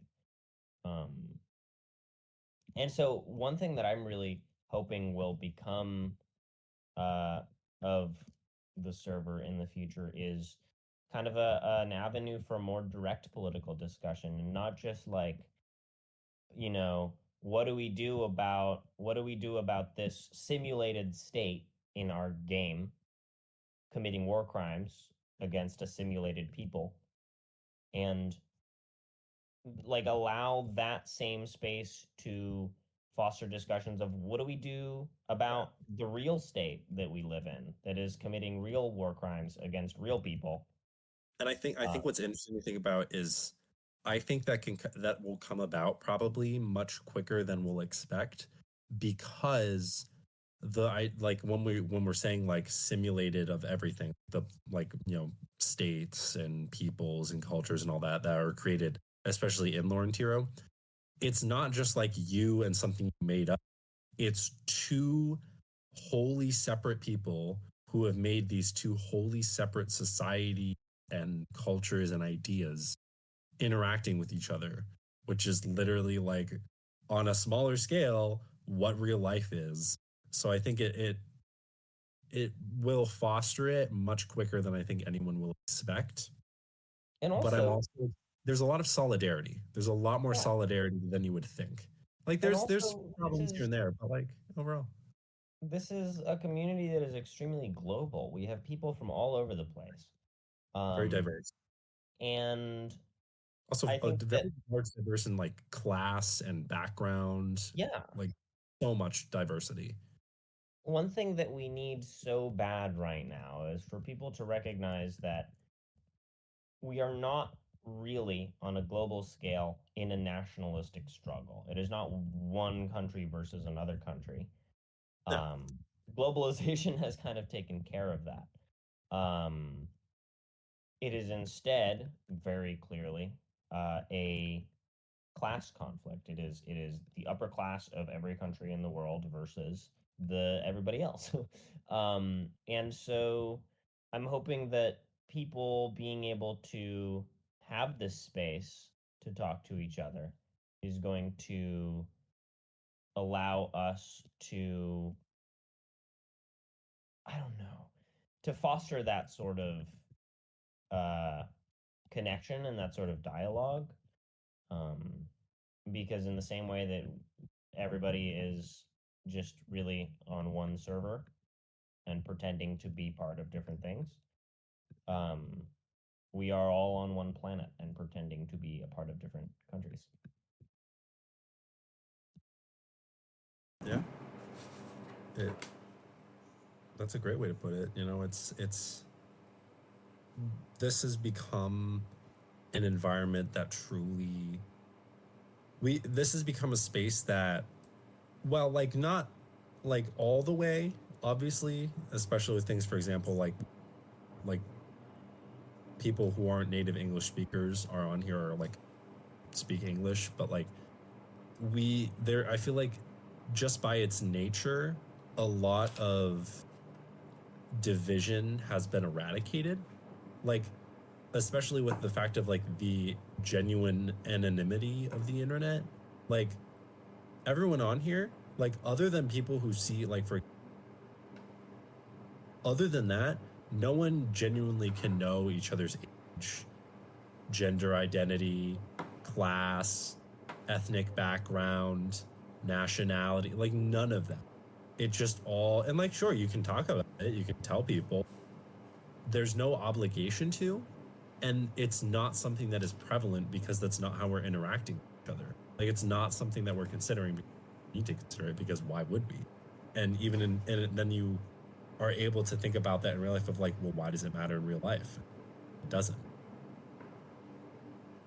It creates a very interesting environment to reflect. Yeah, I agree. One last question from me. Before I turn to you too. Do you? It's just simple one. Do you have any regrets, both of you? Do you have any regrets either in your life, or in Zest Creative, or in your hobbies? What have you? That's a crazy last question, dude. Dude, I admire that.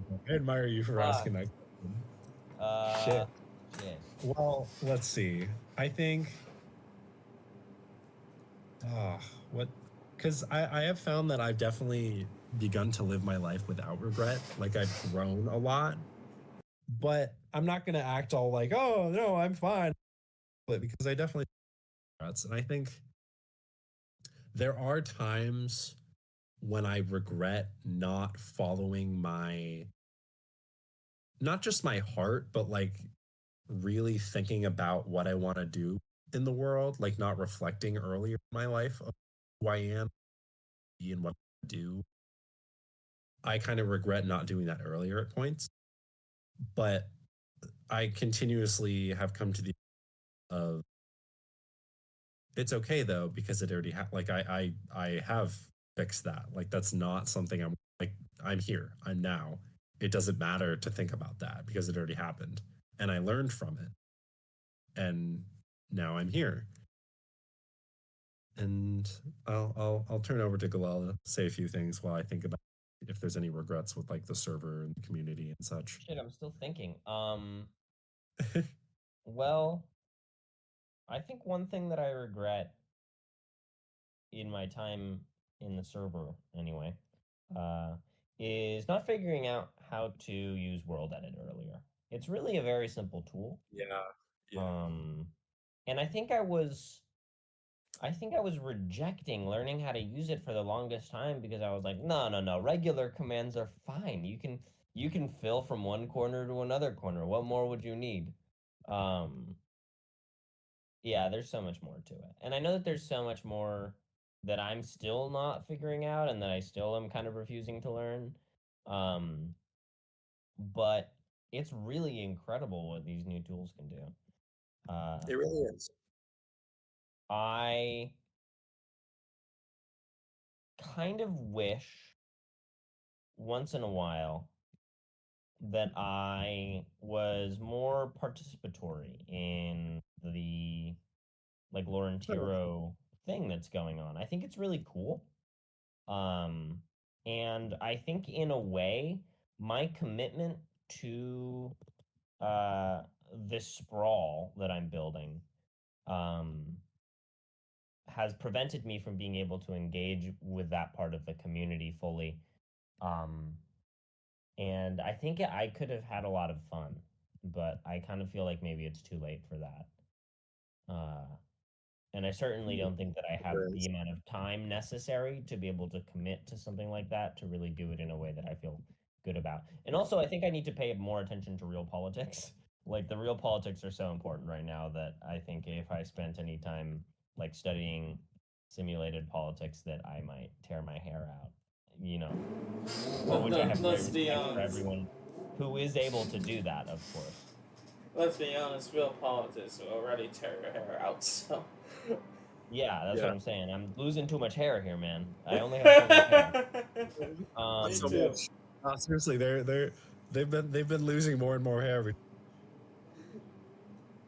Uh, so I feel sort of regretful about that. And one of the things that I'm hoping that maybe can change going into the future is uh, I've been thinking a lot about the relationship that Zest City has with Laurentiro from kind of like a lore sense, I guess. We got some Um, good lore now. which Cooking. is like right now kind of non-canon as far as I can tell. Yeah, it's not canon. Um, but it would be really interesting to find ways to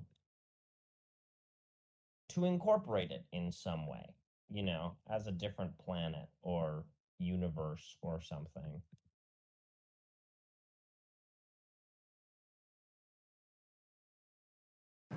I feel like that gives the opportunity to connect all the facets of the server and like every aspect of the community.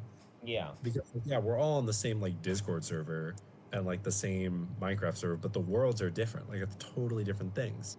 But like if we just try and make that like connection of like, oh, they're all like different planets in a solar system or some shit. And it's like, whoa, okay. And Now it really reframes the way that you would look at it also, and the way that people would approach um, their engagement in simulated politics. definitely. And I think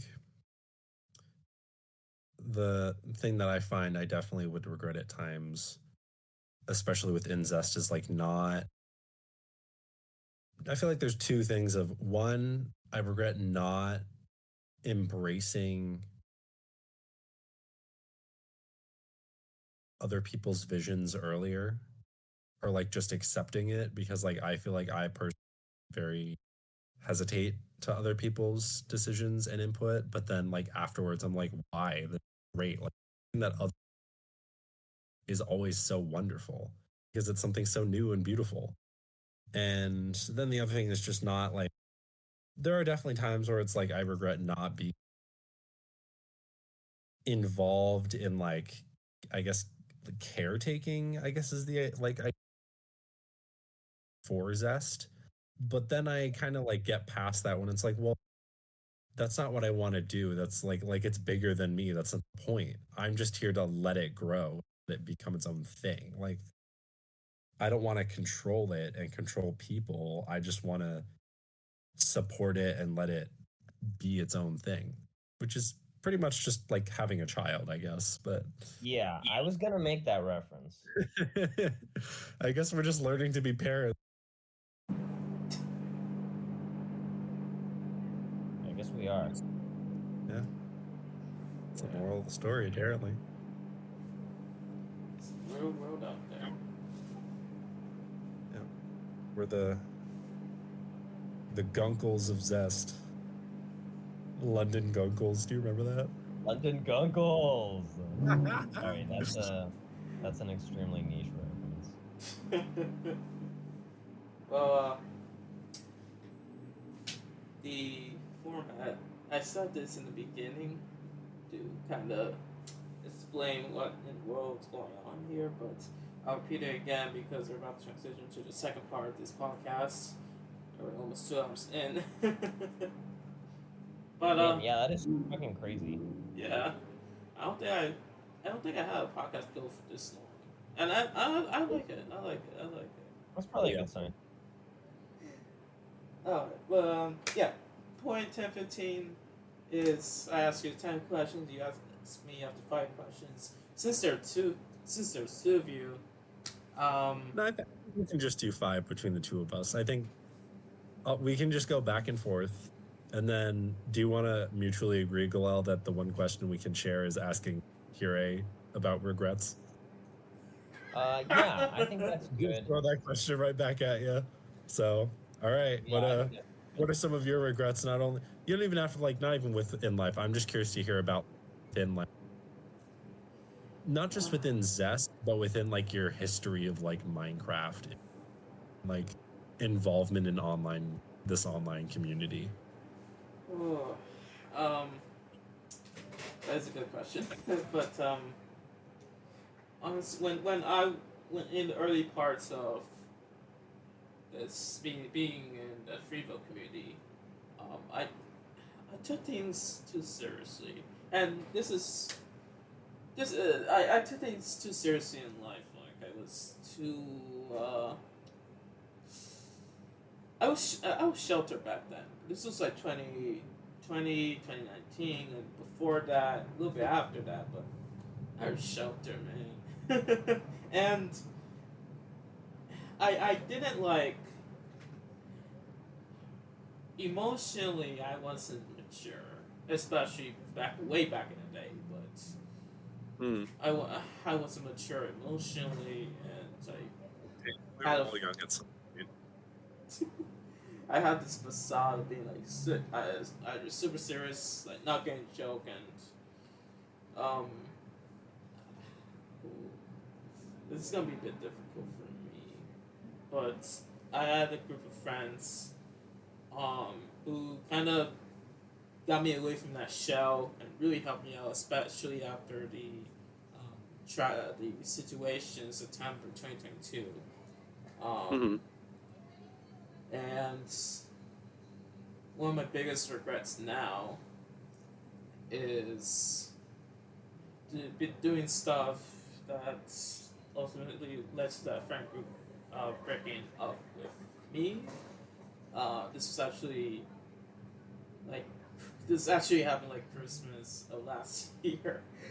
And I'm just trying to recover from that and trying to be a better person and trying not to make the same mistakes again. That's all you can do. Yeah. It's not worth reminiscing over what happened and feeling bad about it if you're not going to try and learn from it. Just learn from it, and I think that's one of the hardest parts definitely about life. It's learn. Exactly. And I mean, it was in our control. We have to make those mistakes to learn to not make them again. Yeah, and I've been spending the last 8 months trying to learn from that. So that is one of my biggest regrets right now, and yeah, I'm just trying to go with the flow ever since. So that's my answer for regrets. Hey, you seem to be doing pretty good. I'm proud of you. It's only been like 8 months since that whole. That's hey, a single day is a lot of time to change. Literally a single day can. It's a lot more time than it sounds. That is true. Well, Galel, I don't know if you want to take the next question. Have at it. Okay, so what I'm really curious about is you've asked us a lot of questions about where we're from, which I think is valid. You can learn a lot about a person based on understanding where they're coming from in that sense. And such. I'm wondering what your background is. Well, from my mother's side, I'm Puerto Rican. From my father's side, I'm actually Virgin Islander. U.S. Virgin Islander, not Cape or whatever. But Oh, I know where they are. yeah, Very beautiful place. Always I wanted just to go, have actually. to I just have to explain it to the audience, But I They're feel really close to each other. If anyone needs to know, the Virgin Islands are not directly to the east, but like they're close, but they're slightly different. yeah. There is a difference. I feel more Puerto Rican. See, I don't know why. I guess I take from my mother, Mm. and we have some history, and I'll just say that regarding that. Nothing too bad, but like arguments and stuff. Fair enough. Fair And- enough. But I mentioned September 2022 earlier. Before then, I said this like minutes ago. I was sheltered. I was. I took this very seriously. Kind of because I was bullied from a young age in school. Social. I was like socially outcast in elementary and middle school. Only in high school did I really not get that treatment, though I still had, and I kind of still do, kind of chip over my shoulder because of that. And but yeah, September 2022 like really changed things because obviously fire, and I was in the homeless shelter system for a year and a half, I believe. That's 18 months, I believe. I came Wow. back to a place. I got a place in February 2024. Then my mom died in May, and then all the friends situation culminated in December. Have you always lived in New York? Yeah. I lived. Did that feel like at least like something that was like stable for you always? Was Oh, what the? That was New York? That's the car alarm. Excuse me. I have to window open because it's not too hot anyway. But I've always lived in New York City my entire life. Even when I was in shelter system, I was first in a Manhattan shelter, but then I aged out. It was a family shelter, but I aged out, and then I came back to the Bronx, and then I lived there, and I stayed there ever since. Not in the shelter, but yeah. I've always had a dream of living in one of those. I want to say, I want to say gentrified. One of those new-looking apartment buildings. I don't know Yeah. if you've seen them, but Oh yeah. I know the idea of like, yeah, that's pretty much what everyone, at least what my idea of like, oh, living in the city as an adult, living in this fancy new apartment, like, yeah. wow. Like a Why the fuck do I want to do brownstone or that? That what? sounds terrible. They're building that in the South Bronx a lot more now. Like I saw a Reddit post like prior to So glad, kind of like the Seaport District in Boston. Yeah. You know how like East Boston is, Oh, like, yeah. gentrified Mhm. bullshit. No, Yeah. listen, those are wonderful buildings. Not gonna lie, I love to live in one of those. Or in Manhattan, actually, but Well, it looks nice, but trust me, from a engineering perspective, they're built terribly. Like horribly. They're so the temperature not gonna last. regulation. Shit, there's no temperature regulation in those buildings yeah. because it's all glass. Glass is terrible for temperature regulation. But they look nice. That's about it. But they do look really nice sometime. I low-key think they're ugly. I'll be completely honest. No, I get Hey, it. fair. Someone has to contrast them to point out what's wrong with them. Because if no one contrasts them, then it's gonna keep being shitty or like mediocre at best. Yeah.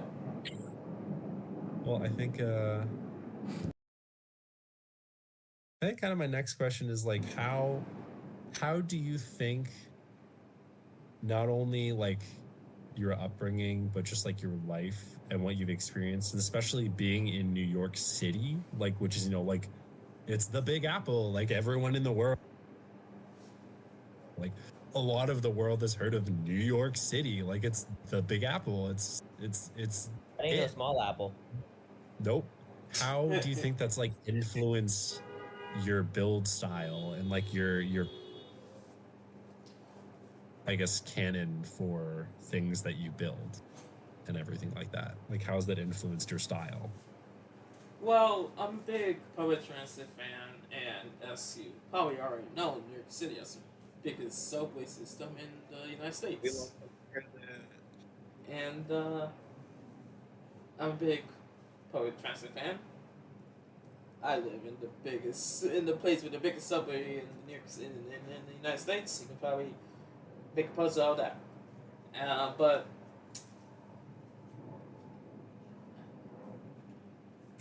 in terms of my build style, I don't really know. Like I like building skyscrapers, but I guess that's not really just that's not really primary of oh that's not primary because of the fact that I live in New York City. That's probably just because I guess. Yeah, like it's just like what you like. Yeah, it's like whatever. Yeah.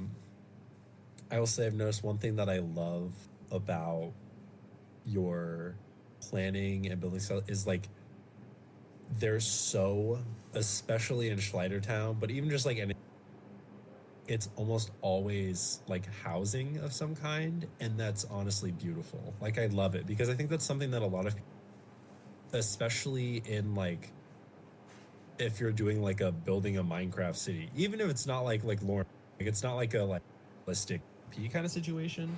Even like in Zest, for example, like Galel and I did not build residence and like housing Except the years. slums. We put Except all of our slums. fucking We residents in literally the have slums. slums and then everything else. There was no housing except the slums, which is a whole neighborhood. Like it's crazy. And I just love how you all like it's always like, oh, I love it. And it's like, oh, it's beautiful and everyone actually has a home, which is like the best ideal ever. And it's something we should all strive for. I will say, those quarters are close. Very close. But like, hey, you got to do what you got to do. Yeah, I mean, shit happens, and That's how city life works. yeah. Do you, at least that bathrooms now, so. Actually, no, Ron. I think it's your turn to ask the question. Okay. I asked the last one.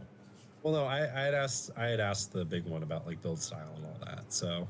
Oh right, I guess you did ask. This is just still a continuous yap sesh about that. So now you get the next big question. Okay. So you asked about how Zest City started and operates, which is this like Kowloon walled city style mess of like anarchist Organic guts development. Yeah, organic development. I would love to hear about how Schleidertown came to be because as far as I understand, people need to know. The two started at around the same time, didn't they? So yeah, I started December. It's almost Christmas 2019, so. Wow, yeah. Twin fucking cities, man. That's crazy. Hey, but like, what's the story? Like, I'd love to hear about it because I always. Well, I was flying an E-Dog one night, and I found a village. I decided, why not make a city there? And Schleidertown became that. Wow. But, don't worry, there's a little more to it because it was an E-Dog from 2019 to 2023, I believe. And then that sounds right. Because you guys had the migrations from E-Dog.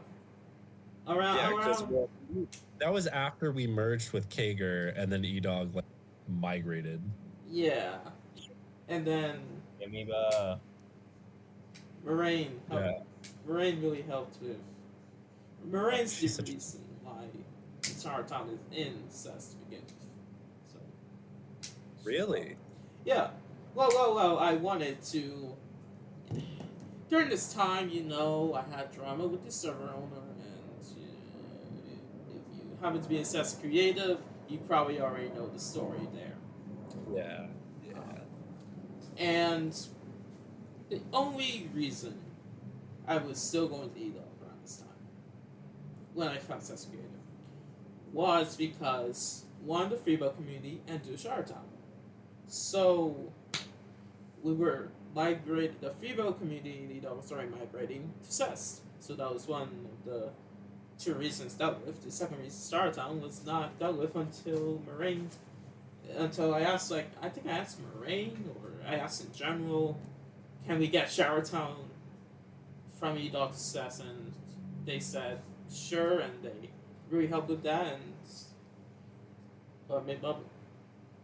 She literally made an entire freaking river system desert, well, standard desert, but probably get what I mean. Just for the city. I can. Wow. Shout out to Moraine. Moraine is such a G. We love you, Moraine. If you ever see this, Seriously. love you. Always think of you. I'll never let anyone forget about you. You're awesome. You did so much. Such a G. The entire boulevard was named after him. So, well, there was some minor sorrows, Morrison Boulevard, blah, blah, blah. But I will say, this is not the first time that Charlottetown was reported to another server. You guys are actually the second server reported to. What? Shocking. But there was another server. It was a plot server that we ported Charlottetown to, and I believe it was owned by this guy named Great Troll King. Wonderful dudes. This was when Charlottetown was a lot smaller. I want to say this was 2021, and then it fit into 23 plots, and it was 512, I think. It's been a long time. That server, I think, closed up a couple of months after because of activity and stuff. My second. Alright. And, yeah. So you guys are actually the second server reported Charlottetown on 2, and obviously it's, I think, it's not the longest it's been. Compared to E-Dog, this is not the longest.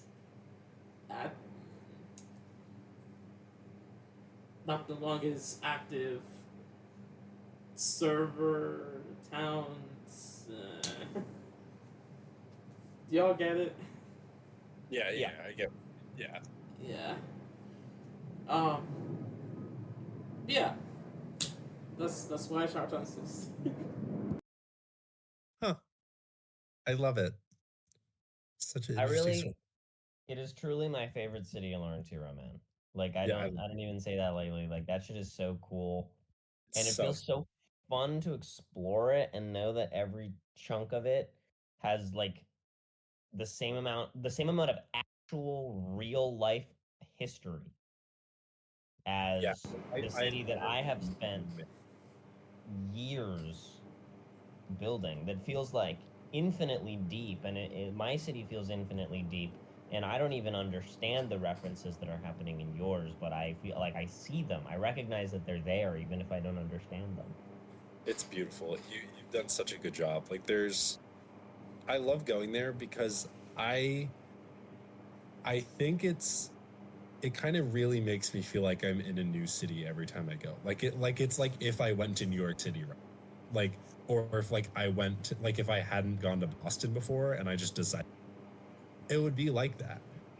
I love getting lost in Schleidertown. It's so fun to me. I just go there now and have a fun time.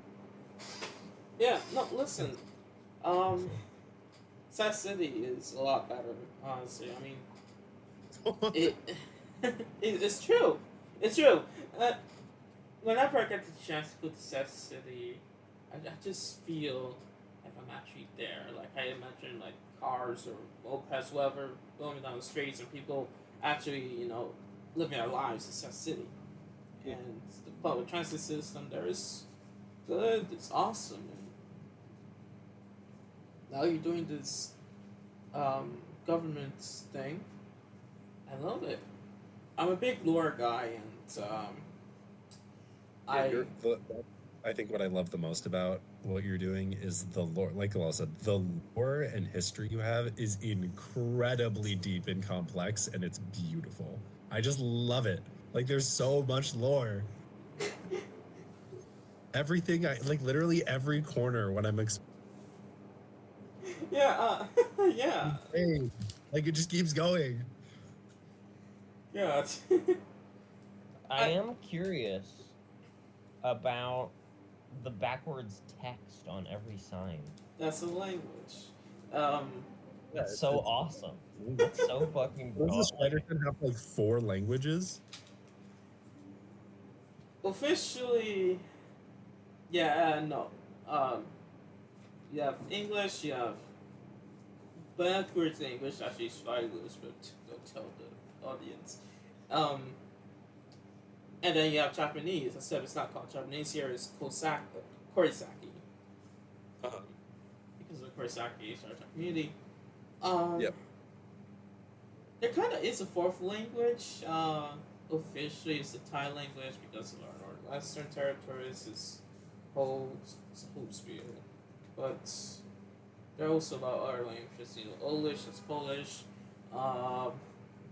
Imigorian, which is a whole group of people.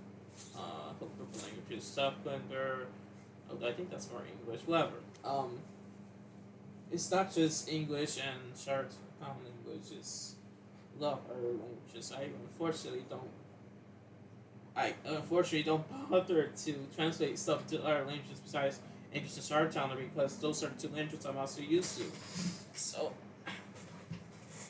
if you see a sign that's just English and Star Tower English, that's because I can't be asked to add more languages, even though that's kind of dumb. Fair enough. But like I love that, and that's one thing that I definitely love about Lauren Tiro is like, everyone, and even like half the time it's just like a language that people know, that is just like we changed the name, but like some people really gotten it. Yeah. It's so complex and beautiful. I love it.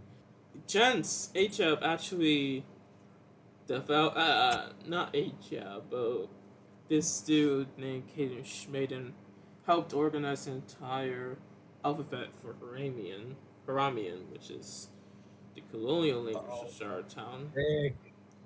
That is sick. That's so cool. Oh, I should look up our DMs and find the image, but yeah, and HF is very helpful with her Haramian stuff, but all the names for Haramian are made up. Like, I don't know why, but there's a certain kind of naming convention that I have in my mind that has transferred to Haramian Charlottetown name thing, but you. Yep. I said this earlier. Oops, sorry. Beautiful though. No, you're good. Go ahead. I was gonna say this earlier, and it actually does relate to my whole situation a couple of months ago. But there's actually, and it feels a bit wonky putting this here now, but there's actually a monument to my old friends somewhere in the Benton neighborhood. So there's a lot of meta. There's actually a lot of meta stuff. The Friends monuments, well, I suppose former Friends monument. There's also the Amma Memorial. Like a memorial to you too. Oh, thanks. I love it every time I see it. So awesome. The purge. I feel like memorials in Zest, but I feel like headcanon wise, there's like reasons because it's like the buildings are. I actually don't like the pillar that it has because it's like so weirdly shaped compared to the memorial pillar, which is like across the river. So yeah, you cooked with that one. The memorial pillar is so cool. No, that was someone else. That was Aero Transit. And shout out to him. Shout out to Yeah, that guy because, dude, on that. Aero Transit made the Charlottetown Metro. Like, Oh, really? in That's where it started? originally, Oh, like, without that dude, and without that dude, they're probably little Schleidertown Metro. yeah. Well, That's there crazy. probably would be a Charlottetown Metro, but not like in its current Not form. the Schleidertown Metro, yeah. Yeah, and Well, obviously the more. with what you've done, because you've helped a lot with the Zest Metro and Yeah. like mapping it and stuff, which is like awesome. Thanks for that, by the way. No problem. Shout out to Hero for mapping the Zest Metro, which has shifted a lot recently. So have fun with that one. But Shifted how? What do you mean? like we've done like a ton of work since Hero last like mapped it out like a year. Like so. Not literally shifted, like moved to the left 5 feet. No. I just mean like some stations were moved, some things were added, extended, some connect now. Hey, if you want help with that, that's something that I would really like to do. That's true. That would be fun. We got to do that again. When I have the time. When I have the time. One day. Someday.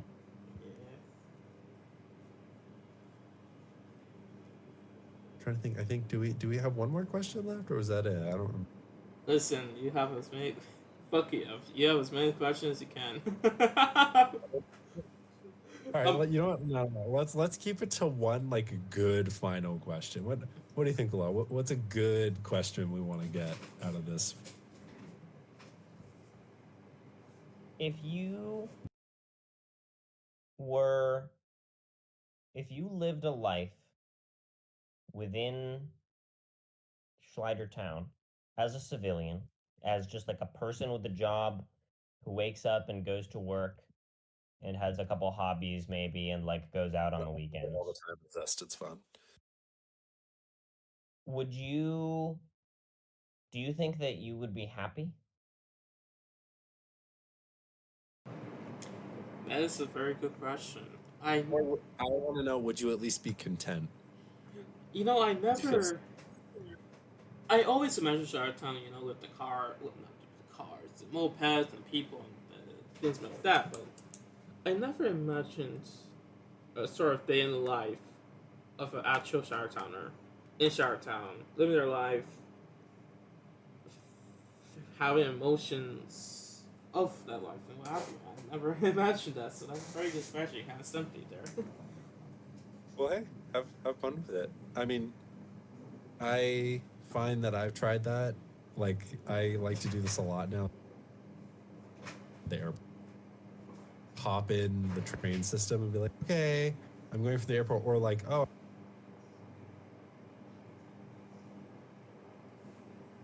It's fun, and it helps you build on a good skill. Well, if you asked me the question like not earlier in the year, but like a year ago to, I don't know, probably not.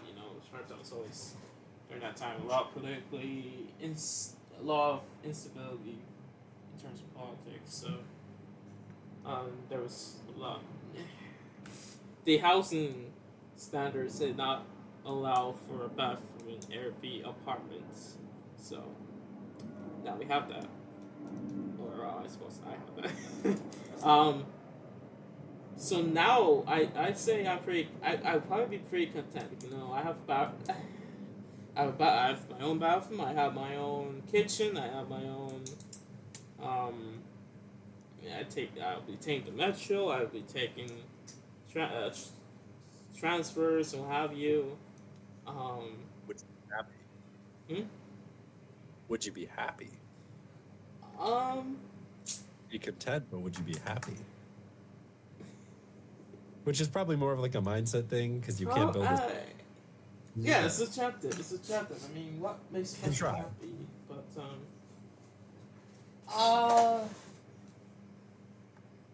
probably. I mean,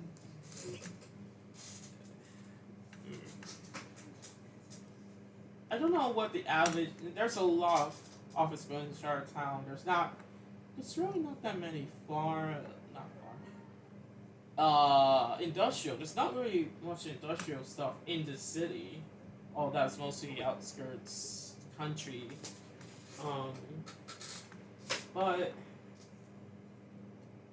so everyone's working in offices and the like. So I would probably not be happy because cubicle and the feeling of a boring life. But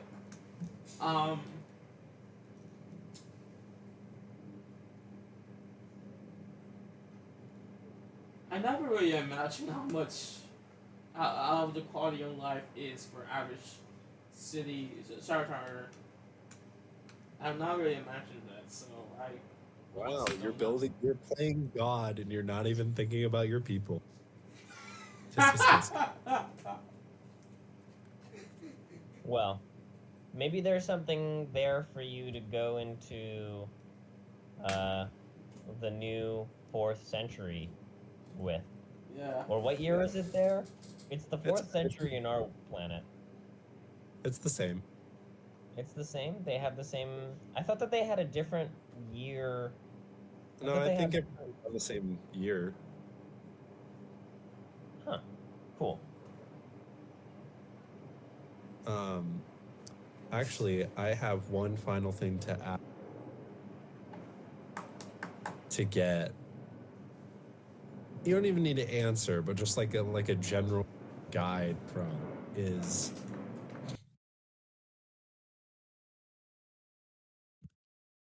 what is one thing that you think, or what is the one thing that is a continuous negative for you about Zest City?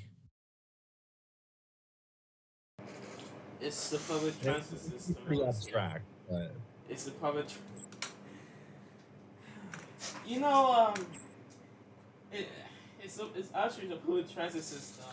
I love how compressed it is, but when I look at those drops, when I look at the elevation changes, not good. Not good. But yeah, listen. I don't blame you. I don't blame you. I mean, I don't think it would be absolutely understandable to not care about the slope of the rails or whatever. I mean, not many people care about that. It's fine. Shit happens. That's the only negative I have. Yeah. I mean, our shit is literally a roller coaster. Like, Yeah. I Yeah. imagine Transit. that people who are regularly taking public transit, you take your little anti-nausea pill, you get in the mine cart, you strap in. There's got to be like a crazy like roller coaster like locking mechanism that locks you There's like a in the compartment thing. under the floor to put any bags. Like, sorry, but no pets, no bikes. They will lose their heads. Yeah, will and say- it like, oh my god. I will say that the blue line is a lot better. Like, there's obviously my Yeah. subway that I built and I kind of expanded in Zest City. That's kind of my top metro subway, what have you, line in Zest Creative. But then there's a blue line. I actually, if it weren't for the elevation changes, I mean, the elevation, once you get out of the city proper, the elevation changes are not that bad. So, going on Well, the plus, blue line. we kind of logically are. We have the very. I suppose it's kind of immature, but we have and like, lazy, I guess. But we have the mental excuse of, oh, it's okay. We have technology that makes. I don't And blame you. space flight, like it's fine. We can Right. logically make sense of it somehow. Rowan, you cut out. We have technology that what? Oh, we have technology that like we can just be like, nah, it's okay. We have technology. We have achieved like space flight and holograms and like depth 3-dimensional hologram, like all these crazy things that we just are like, yeah, they've just been that advanced. And so in my head, I'm just like, it's fine. And yet we still have slums. Yeah. Well, it's like you never fall out of old habits, I guess. Nope. Old habits die hard, right? Sure. Oh, true. But the red line though sucks. Like, full stop. I'm just gonna put it out there. The red line, which one that is? Hold on, I'm actually checking it out right now. I'm gonna try Is to that find one that which like one. wraps I immediately forget. in the station to go to the plaza right in front of it? God, that's hilarious. That is so fucked. Like it's no, that's the orange line. That's the orange line. Okay. But what's the red one? There's 2 minutes. I'm going to it right now. I honestly, the like fuck-assness of the rail lines to me is so charming. I love it so much. I love the pink line especially because it like goes directly into like a wall. It doesn't go anywhere. Yeah. No. There's the red line. Oh shit. The red line is the one that goes to. Oh, that's a hot take, man. The red line is the one that goes to fucking Fuel Town. And it's That's shit. You don't like? Oh, but why? I mean, we didn't make that one. It's a tunnel. The tunnel is shit. And then the stations are just wobbly.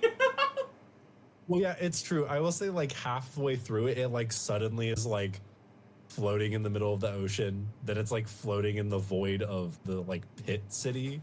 And then it's just, like, ends. So I see what you mean. It, unlike the other lines where they have, like, some...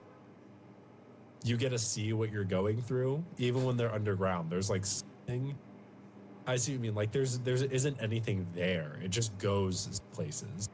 Which, to be fair, I suppose is what transit is, but there's no. But I know what you mean, and I think it's partially because everywhere that the red line goes is like less developed, at least on the ground level, than most of the city. Like it touches Little Coruscant, and then it's just like.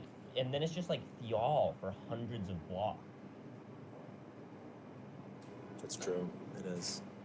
Now I want to know. Now that we're talking about industrial lines, now I want to know which is like your favorite and your least favorite Charlottetown public transit line. Oh, I don't even know. I don't even know where our own public transit lines go. Like you told me about the red line, I had to go check which one that was. I'm not going to remember off the top of my head. I will say I love the style of your stations. They're very. Not only are they functional, but they're like beautiful and unique. And I love it. Like they're so nice, but I don't know. I love just how it's so like the Schleidertown Metro is wildly efficiently in a way that is like admirable. Like it's so functional.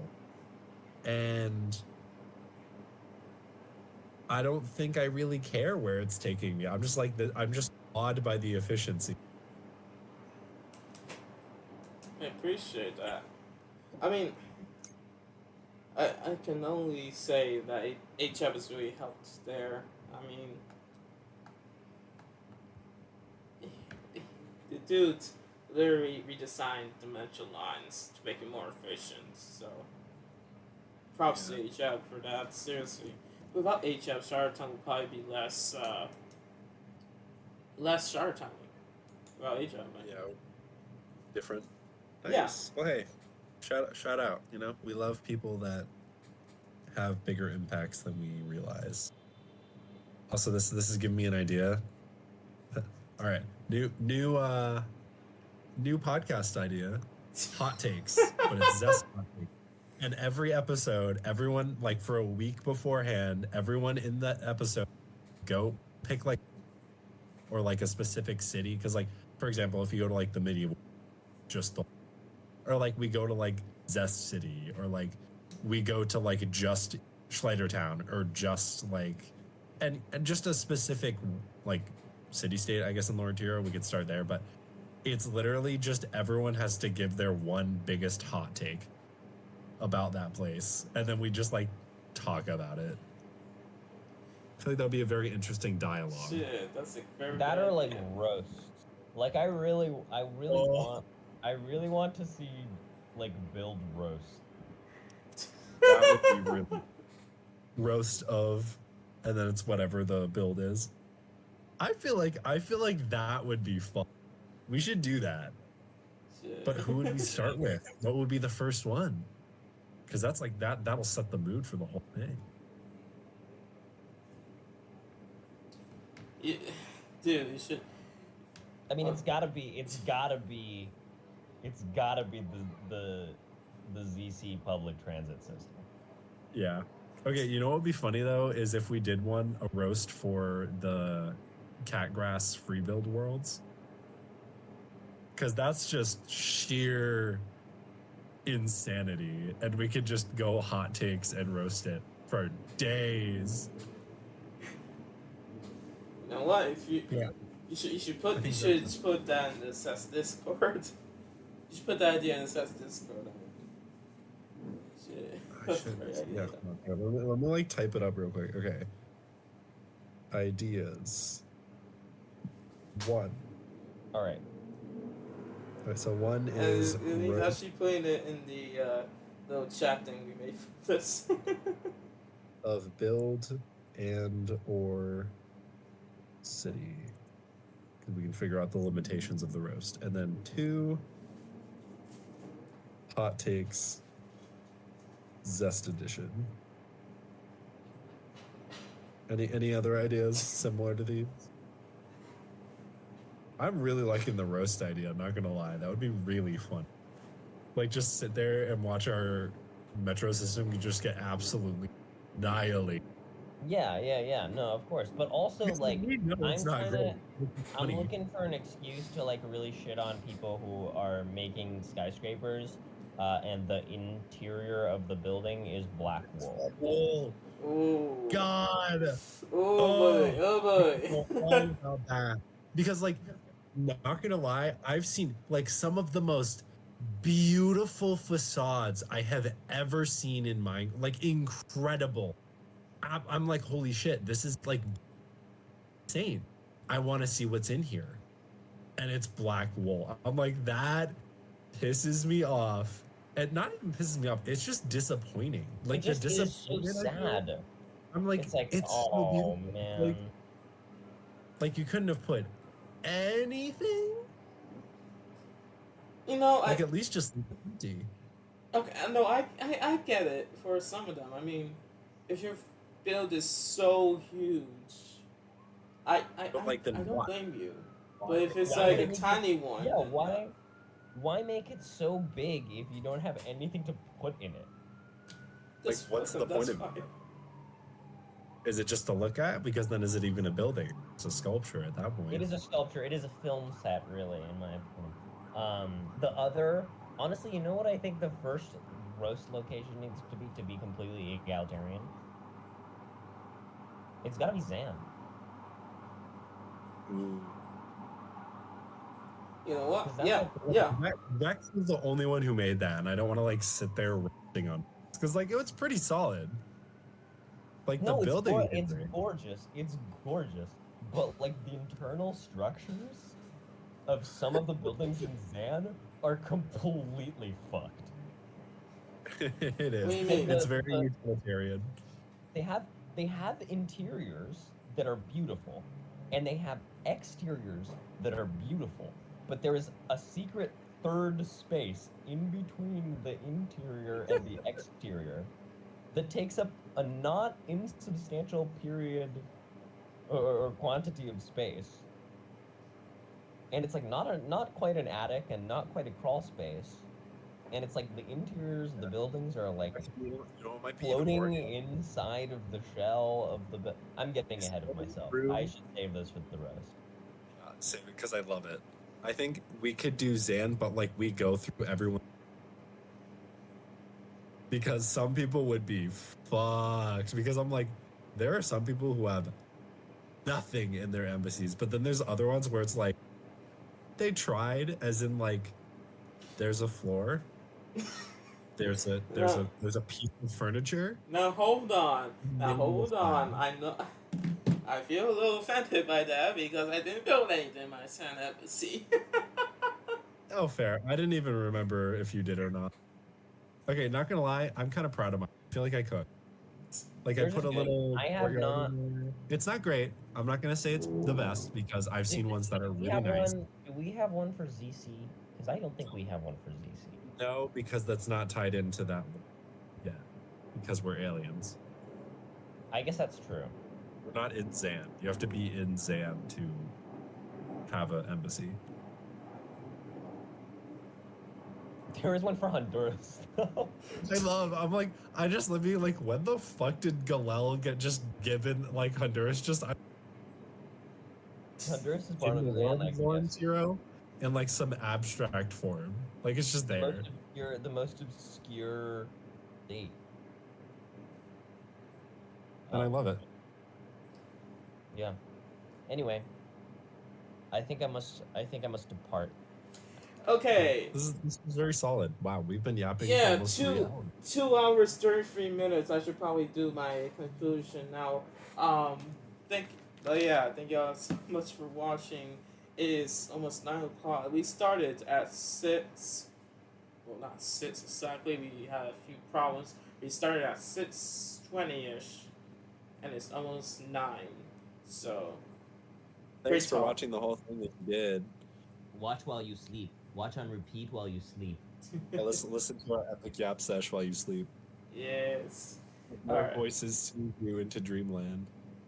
Alright, I will now turn it over to me for the conclusion, and we'll see you folks next time. All right. Thank Thanks you for Aaron. having us. This was wonderful.